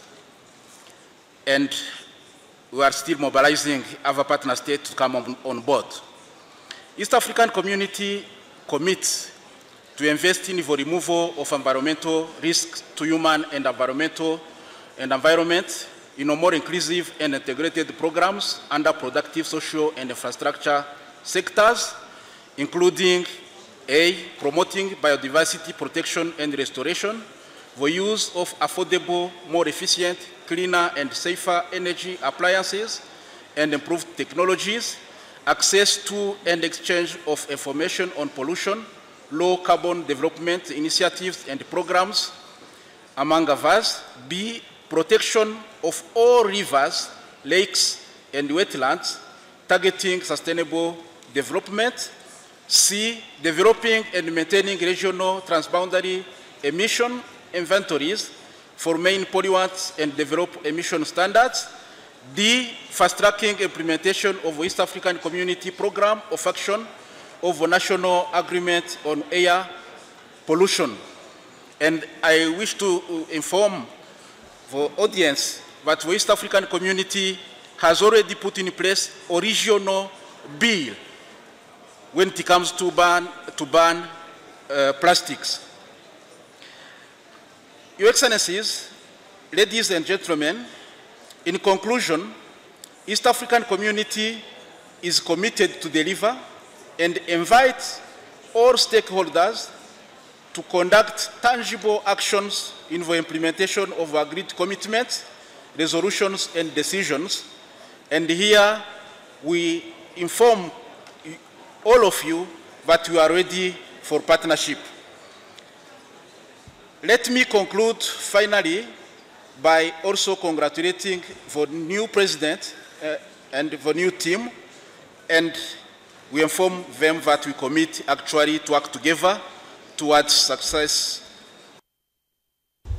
Thank you very much, East African Community. I give the floor now to Mrs. Beatriz Pacunega Manano, Office of the Special Advisor for Africa. Mr. President, Excellencies, ladies and gentlemen, I would like to deliver these remarks on behalf of the UN Office of the Special Advisor on Africa, UNOSA. Allow me to congratulate you, Mr. President, and the team for the adoption of the Ministerial Declaration on the UN Environment Assembly at this third session. The theme of the 2017 UN Environment Assembly is of significant importance to Africa, given the profound negative effects of pollution on the continent's endeavors to advance inclusive economic growth and sustainable development. The reliance in many African countries on the extractive industries sector to drive growth and generate revenue through the exports of primary commodities requires international support to reduce and mitigate the risks associated with the extractive industries. Facilitating access to environmentally sound technologies, institutional and technical capacity building support, and strengthening the capacity of national data systems are crucial for enhancing national and regional action on pollution caused by plastics and other forms of pollution. It's in line with the mandate of OSA of analytical and advocacy work that the Office of the Special Advisor on Africa focuses on mobilizing international support for Africa's development and ensuring coherent and coordinated UN system support. In this regard, providing platforms for discussing Africa's development challenges that traverse the economic, political, social, and environmental pillars of sustainable development and putting forward policy options to tackle them is high on OSA's agenda. And that's why OSA welcomes the adoption today of the Ministerial Declaration, which will go a long way in strengthening Africa's development in an environmentally sustainable manner.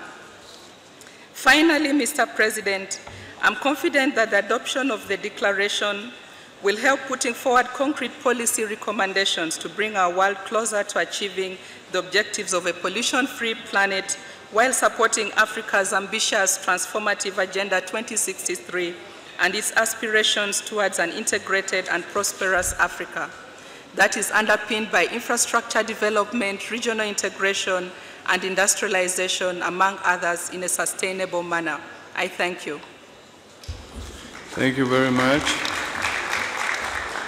I give the floor now to Benjamin Schaster from the Office of the United Nations High Commissioner for Human Rights. Ben, you have the floor. Thank you, Mr. President. On behalf of the Office of the United Nations High Commissioner for Human Rights, allow me to congratulate you on your leadership of the Third United Nations Environment Assembly. I would also like to thank Costa Rica and UN Environment for joining OHCHR and sponsoring a side event on human rights and pollution earlier this week. The event emphasized that pollution is a human rights issue. Although pollution poses a grave threat to all of us, it disproportionately harms the poor and disadvantaged. This drives inequality, threatening efforts to fulfill all human rights for all persons, to safeguard a healthy and sustainable environment for present and future generations, and to achieve the objectives of the 2030 Agenda for Sustainable Development. In its Resolution 35/20, the Human Rights Council recognized that the unsound management of chemicals and waste could have negative implications for the effective enjoyment of all human rights. Governments, which have obligations to respect, protect, and fulfill human rights for all persons, therefore must protect human rights from pollution-related harms. Failure to regulate pollution adequately or ensure access to effective remedies for those affected breaches this obligation. To avoid this, states should take rights-based environmental action. Pursuant to the Convention on the Rights of the Child, children's best interests should guide effective decision-making. Laws and policies should minimize children's exposure, call for precaution in the face of uncertainty, and preserve the environment for current and future generations. The Human Rights Framework and Rio Principle 10 established that persons affected by pollution have the right to participate in decision-making processes, access information and justice in environmental matters, and be free from reprisals for exercising their rights. Today, many of those affected by pollution do not have access to justice, information, and decision-making processes. Even worse, environmental human rights defenders seeking to exercise these rights may be the subject of harassment and physical harm. Ensuring their rights is a moral and legal imperative and a prerequisite for effective decision-making. Decision-making processes should be participatory, evidence-based, transparent, and free from conflicts of interest. Environmental health and human rights impact assessments should guide more effective decision-making, and a strong conflict of interest policy should guard against regulatory capture. States do have an affirmative human rights obligation to control pollution through effective regulation of businesses. Businesses themselves have a responsibility to respect human rights in all of their actions. In the event that pollution-related harms occur, states should ensure that those harmed have access to effective remedy and enforce the polluter pays principle of accountability. Rights-based laws, plans, and policies are necessary to protect all people from pollution-related harm, ensure the benefits of development are equitably distributed, and preserve the planet. For this reason, we urge that the decisions that you make at the United Nations Environment Assembly now and in the future, as well as the actions you take at home to carry them out, reflect relevant human rights considerations. Thank you for your attention. Thank you. Thank you very much, man. I give the floor now to Mr. Karti Sandilia, Global Alliance on Health and Pollution. Thank you, Mr. President. Excellencies, distinguished delegates, ladies and gentlemen. I speak on behalf of the Global Alliance on Health and Pollution, or GAP. GAP is a collaborative community that includes a number of developing countries, bilateral and multilateral donors, and relevant United Nations agencies, including UN Environment. GAP's objective is to address pollution and health at scale. Our mission is to work for a world where the health of present and future generations, especially children and pregnant women, is safe from toxic pollution. In October this year, we published the Lancet Commission report on pollution and health, and we are delighted that UN Environment, an active GAP member, picked a pollution-free planet as the theme for UNEA 3. Mr. President, we believe that the resources currently allocated to prevent and remediate pollution do not do justice to what is the single biggest killer in the world today. Instead, we need to urgently mainstream and prioritize action on pollution within national and international development plans. It is critical that governments elevate the profile of pollution control in development budgets and that their development partners respond appropriately. Unless we work together, we will not be able to achieve Sustainable Development Goal 3.9, which requires that by 2030, the number of deaths and illnesses from all forms of pollution be substantially reduced.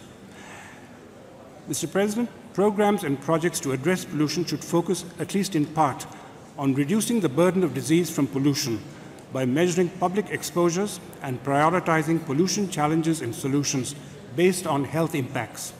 Planning to address pollution effectively must also involve all the relevant government agencies and not be considered just the responsibility of ministries of environment. The Lancet Commission highlighted the extreme toll that pollution takes on health and economic productivity, but data gaps remain. Decision makers need more complete data on the impacts of pollution at the local level, particularly of exposures to chemicals of known toxicity such as lead and emerging pollutants such as endocrine disruptors. These are largely undercounted at present in studies on the global burden of disease. Until this data gap is filled, we will continue to underestimate the true costs of pollution. We hope UNEA 3 will prove the inflection point when global action on pollution begins in earnest. We thank UN Environment for its continued support and the Government of Kenya for its warm hospitality. Thank you, Mr. President. Thank you. Thank you. I give the floor now to the League of Arab States. شكرا سيد الرئيس. أرجو بداية أن أضم صوتي نيابة عن جامعة الدول العربية والمجموعة العربية في نيروبي للإشادة بالجهد المتميز الذي بذل في الإعداد لاجتماعات الدورة الثالثة لجمعية الأمم المتحدة للبيئة، والتي تكللت بالنجاح بفضل الكفاءة العالية للسيد غوتيريس ومساعديه. كما نسوغ الشكر والتقدير إلى السيد إريك سولهايم المدير التنفيذي وطاقم برنامج الأمم المتحدة للبيئة على جهودهم المقدرة وصبرهم وكفاءتهم في تنظيم أعمال هذه الدورة. وأرجو كذلك تجديد دعمنا ومساندتنا لجمعية الأمم المتحدة للبيئة وبرنامج الأمم المتحدة للبيئة من أجل تحقيق الأهداف المرجوة في حماية البيئة ومكافحة التلوث. كما نجدد دعمنا للجهود الرامية لتعزيز دور مكتب الأمم المتحدة في نيروبي. ولا تفوتني ختاما توجيه الشكر والتقدير إلى كينيا حكومة وشعبا على كرم الضيافة وحسن الوفادة ودعمهم غير المحدود. شكرا جزيلا.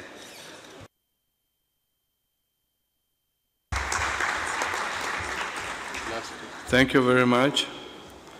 I give the floor now to Mrs. Stella Simiju from the Business and Industry Major Groups.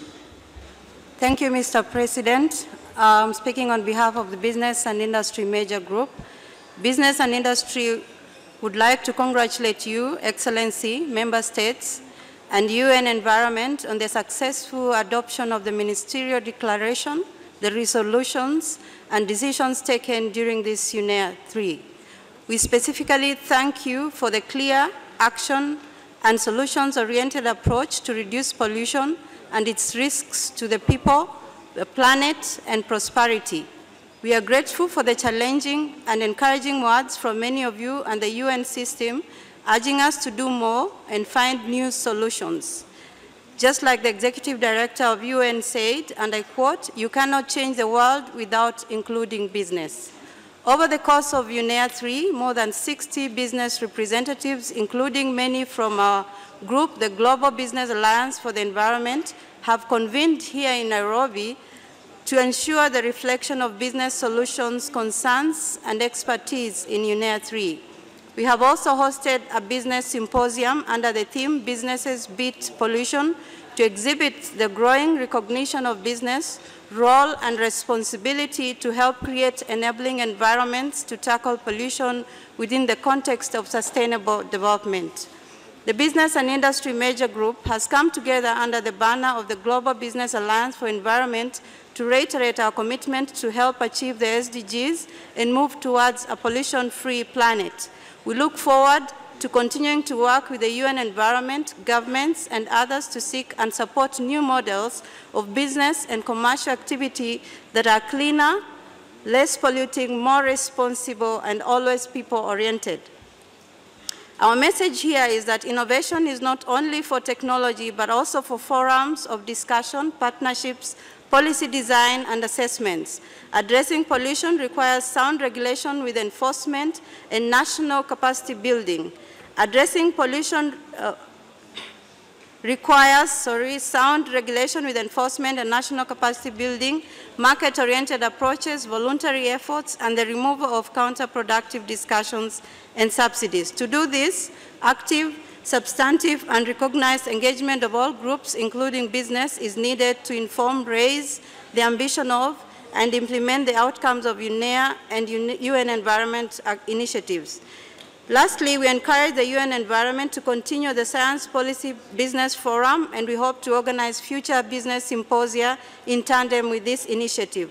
Until the next UNEA, we look forward to continuing dialogue, cooperative action, and partnership with governments, stakeholders, the UN environment, as we all move towards achieving a pollution-free planet. Mr. President, I thank you. Thank you. Thank you very much.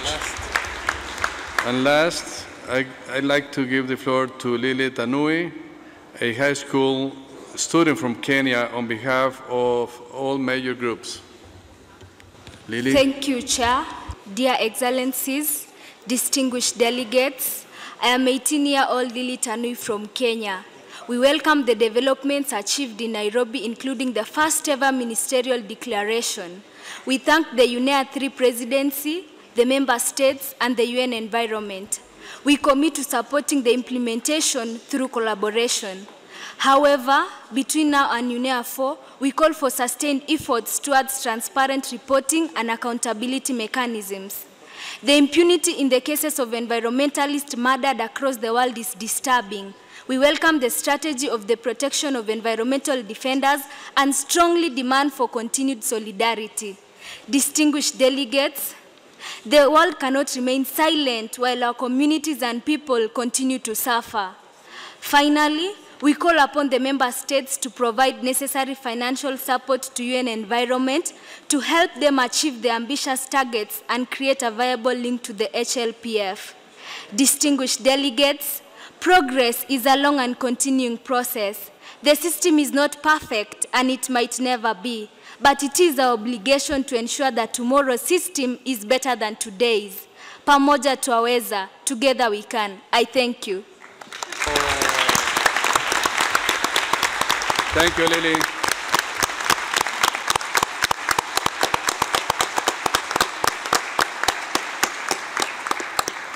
We have concluded our list of speakers for the third session of the United Nations Environment Assembly. But there is one that is missing. That is myself.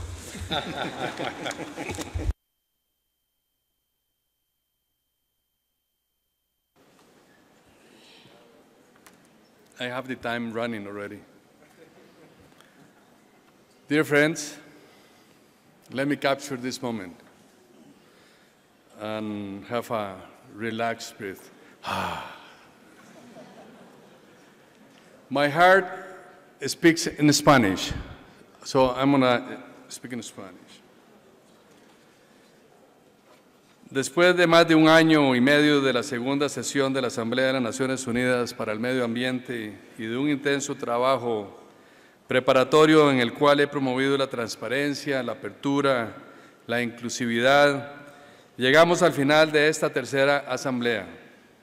Ha sido un honor representar a este órgano universal durante este tiempo. Agradezco el apoyo de la Secretaría y de mi equipo durante estos más de 18 meses de trabajo, así como de los miembros de las mesas directivas de la Asamblea y del Comité de Representantes Permanentes. Un gran logro de este proceso ha sido el trabajo coordinado entre las dos mesas ejecutivas de la Asamblea y del Comité de Representantes Permanentes, el cual estimo debe continuar. En estas dos mesas se encuentran representados un sinnúmero de culturas, perspectivas y opiniones. Es por esto que el respeto, el consenso, trabajo de equipo y la transparencia son elementos claves para el éxito. La presencia de más de 170 países en esta Asamblea es un reflejo de la relevancia de la agenda ambiental a nivel global. Quiero hacer un llamado a todas las delegaciones aquí presentes y a todos los ministros de Ambiente y ministras a que continúen con su espíritu participativo y comprometido con el derecho humano a un ambiente sano y ecológicamente equilibrado. Ese es el momento para que las Naciones Unidas empoderen a la ciudadanía y a todos los actores relevantes. Su participación activa y efectiva dentro de los procesos de la Asamblea nos nutren de perspectiva y de conocimiento necesarios para lograr los resultados que aspiramos. Su acción y compromiso son indispensables en el camino hacia el desarrollo sostenible. A todos los miembros y representantes de los grupos principales y actores relevantes dentro del Programa de las Naciones Unidas para el Medio Ambiente, muchas gracias.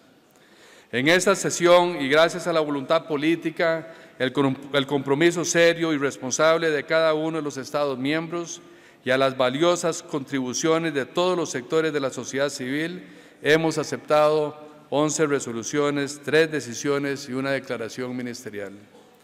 La amenaza que la contaminación representa para el bienestar y la salud del ser humano y de los ecosistemas debe ser abordada con acciones inmediatas y responsables, que requiere de la participación y cooperación de todos y cada uno de los ciudadanos del mundo.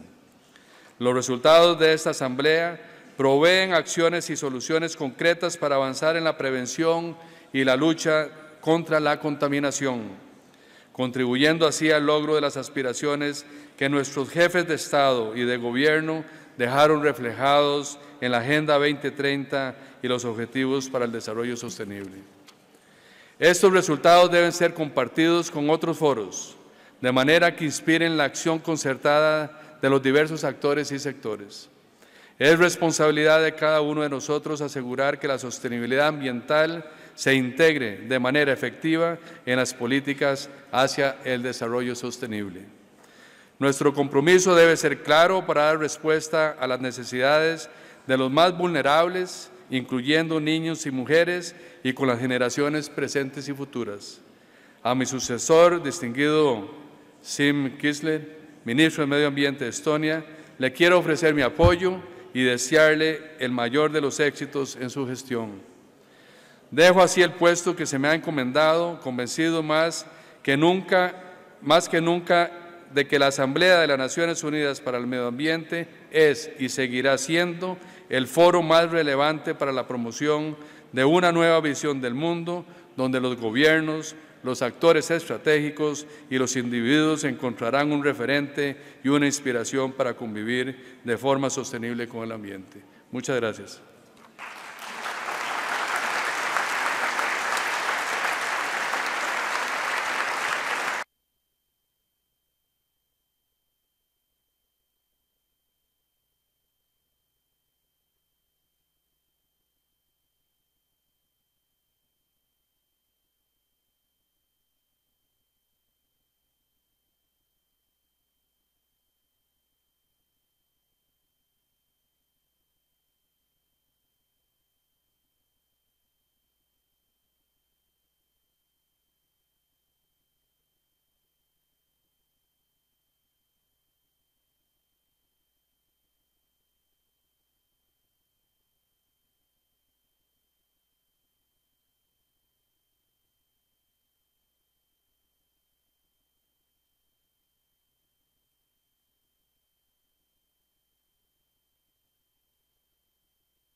Well, I wish now to open, other matters, please, the Secretariat.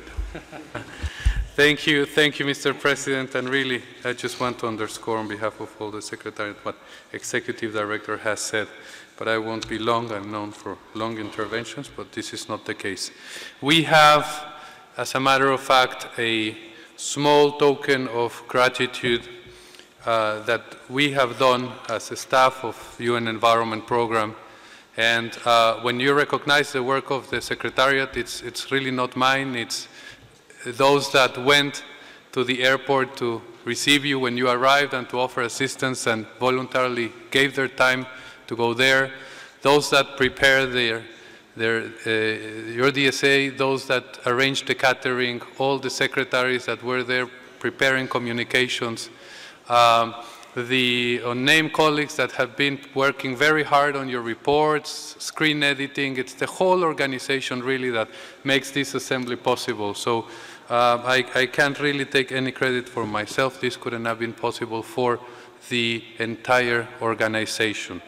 So as organization, we have prepared a little first recognition to our Bureau members for the leadership, which it's very modest, but we would like to now give them to you first, Mr. President, just a little certificate as recognition for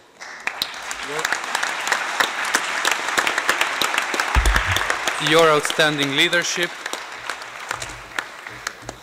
John, it's a pre-retirement gift, and it says, you know, really from the heart, for your exceptional leadership and outstanding accomplishments. It says as Vice President, but really as friend of UN Environment, it should have said. Now always be a friend. Roxanne, as a rapporteur. My colleagues will now proceed to give a small token of our appreciation. Let me start with the delegation of Barbados, if Minister Lowe is still in the room. Thank you, Minister Lowe, for making your way up to here.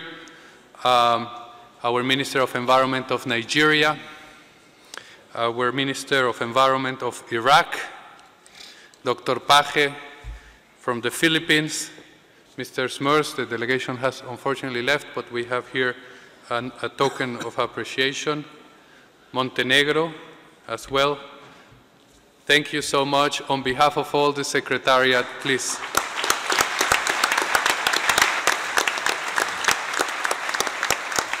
Now, as you all may recall, this assembly would not have been possible, really, without the symbolic contributions that each and every member state from many regions of the world made to ensure that we made it up to here.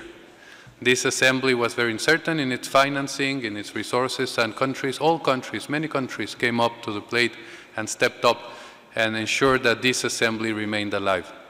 We have a very small token also, and I wish my colleagues now to invite to distribute them. First to Australia, who made a symbolic contribution. Thank you, Australia.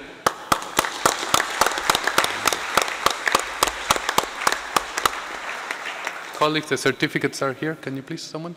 Here? Here? Here? They're coming, huh?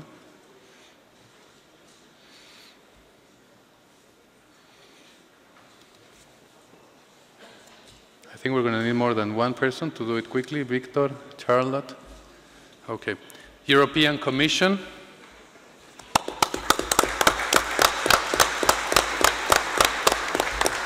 Finland. France, very particularly Kenya, Kenya here, India, thank you very much, New Zealand, the Nordic Council, which is, as you know, composed of several countries, Finland, Norway, Denmark, and Finland will receive it on behalf of the Nordic countries if possible. The Philippines, thank you very much. Romania, South Africa, Sweden, Switzerland, And there are two very important partners, one stakeholder organization, Konrad Adenauer Foundation from Germany, who made possible many of the stakeholders that are in the back to be here with us today. And last but not least, the UN office in Nairobi, who made a very generous contribution to the success of this assembly. The Sustainable Innovation Expo that some of you visited would not have been possible without the generous support also from Denmark. Thank you very much, Denmark, for that contribution that allowed us to make the Expo a reality. With that, Mr. President, really as Secretariat, the whole Secretariat, I have nothing else to add but to thank you and invite you to proceed to your next agenda item. Thank you very much, Jorge. I wish to turn your attention to agenda item 14, adoption of the report. Under this agenda item, the Assembly will consider the adopt the proceedings of the first 2 days of the third session. So I now invite the rapporteur, Ms. Roxanne Bilderling of the Belgium, to present the report. Thank you, Mr. President. Excellencies, distinguished delegates, ladies and gentlemen, I have the honor to present the UNEP/EA3/L1 draft proceedings of the United Nations Environmental Assembly at its third session, which contains the outcomes of the third session of the United Nations Environmental Assembly and its deliberations. The draft proceedings are available online at the resolutions platform under the in-session documents section.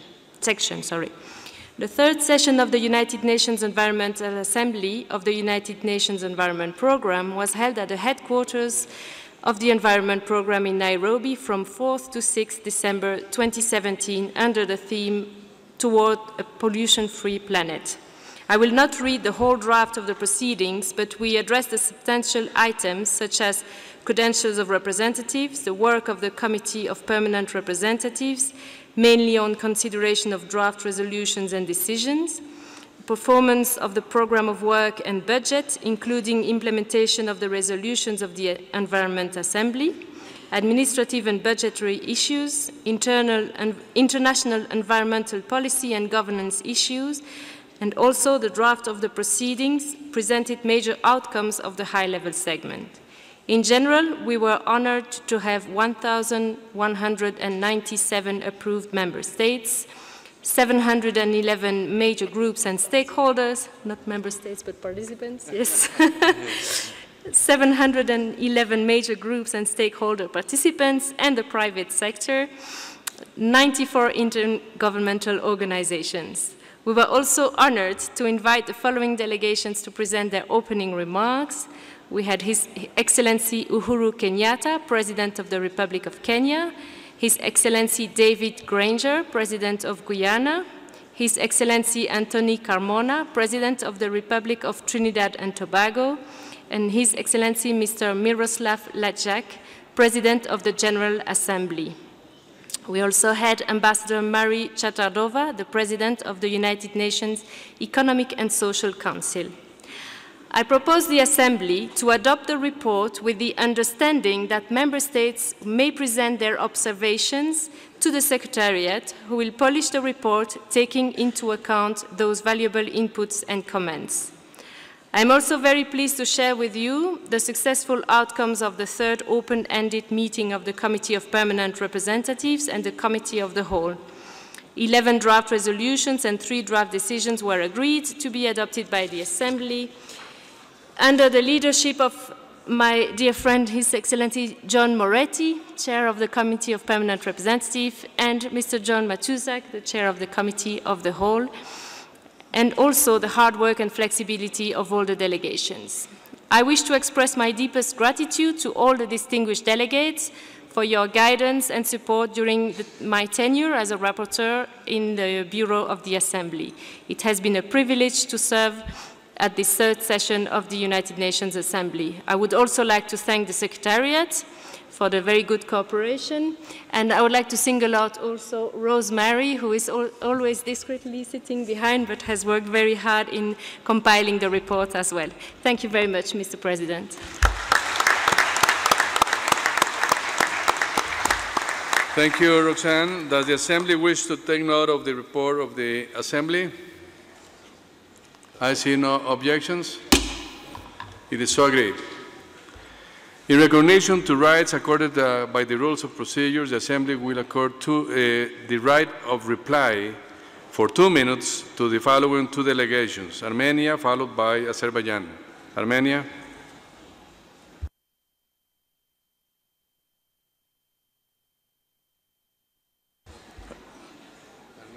Armenia, you have the floor. No? Azerbaijan. Armenia. Armenia. Who is?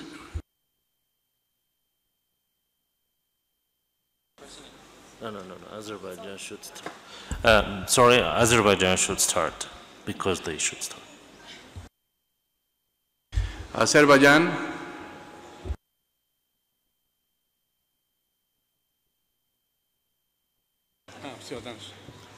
Mr. President, distinguished delegates, ladies and gentlemen, I'm not really willing to take much of your precious time as we are almost at the end of the program. Nevertheless, I feel obliged to use our right of reply as unfortunately out of the context, the delegation of Armenia in its attempt to deliberately mislead the respective delegations attending the plenary session demonstrated disrespectful attitude towards position of international community as well as the norms and principles of international law. Ladies and gentlemen, we are here to discuss the challenges, and we discussed the challenges through the 3 days that face our planet and to find the solutions to make our planet best place to live. In our national statement, we have clearly addressed those issues, the ways how to tackle them, as well as the results that we have achieved thanks to hard work. Among the serious causes of pollution in the entire region of the Southern Caucasus, we have also indicated the occupation of 20% of internationally recognized territories of Azerbaijan by neighboring Armenia. Just to remind you that this occupation was condemned by UN Security Council. However, instead of complying with international law, Armenia using this very important platform is trying to justify its illegal aggressive policy to promote a puppet regime illegally established on the occupied territories of Azerbaijan. Mr. President, seizing the opportunity, on behalf of the government of Azerbaijan, I would like to thank you for the successful and effective UNEA presidency. A UNEP team led by Mr. Erik Solheim and all the colleagues for constructive and transparent dialogue. Also would like to congratulate His Excellency Mr. Siim Kistler, Minister of Environment of Estonia, and wish him success in this not very easy journey. And finally, we reiterate Azerbaijan's strong commitment to continue its preventive measures against pollution as well as other destructive efforts that undermine our environment and peace. Thank you for your kind attention. Thank you, Azerbaijan. Your comment has been noted. I now wish Armenia. Armenia is okay. Armenia, please. Thank you very much. I apologize for asking for the floor again, but I was compelled to do so. The delegation of Azerbaijan is continuing its defective tradition of abusing every possible platform by disseminating blatant distortion of the history and current state of Nagorno-Karabakh conflict resolution. I don't want to go into the details of the essence of the conflict, as it will take quite of your time and will divert us from our main task here. I just would like to stress that Nagorno-Karabakh, or Republic of Artsakh, has never been a part of independent Azerbaijan. It was granted to Soviet Azerbaijan on July 5, 1921 by unilateral decision of Stalin, which even for those times was a clear violation of Soviet procedures. During that very Soviet period, Azerbaijan has exhausted the level of trust of the population of Nagorno-Karabakh while governing the Nagorno-Karabakh by suppressing the right of Armenian majority living there. During the entire period of being of Nagorno-Karabakh Autonomous Oblast with Azerbaijan SSR, the leadership of this republic had been regularly and consistently violating the rights and interests of the Armenian population. Today, Azerbaijan is continuing with the very same logic. It spreads hatred towards Armenians, glorifies ISIS-style murders of Armenians, thus encouraging new killings on the highest level. Blaming its neighbor for its inability to deliver on its own commitments, both on domestically and internationally, has become a usual practice for Azerbaijan. Several independent investigative reports by independent bodies were published where dazzling records of corruption and abuse of public funds by the ruling elite were revealed. We encourage Azerbaijan to make genuine efforts to address their systematic problems, including endemic corruption, lack of transparency and accountability, as well as persistent crackdowns of civil society and human rights activists has attained the SDGs, particularly those related to building peaceful and inclusive societies that are based on respect for human rights, rule of law, and good governance. And just a small piece of information for the delegation of Azerbaijan. With Azerbaijan is abusing the floor here by bringing up the issue of the conflict and drilling our working process. Another meeting between the ministers of foreign affairs. Mr. Delegate, you have exhausted your time. We're sorry. Yes. Yes, I'm sorry. Time's off. Thank you very much. Our comments are noted, and I hope next assemblies we use our time to discuss environmental issues in our assembly and the political issues be left to United Nations in New York. Thank you very much. I now wish to declare the third session of the UN Environment Assembly closed.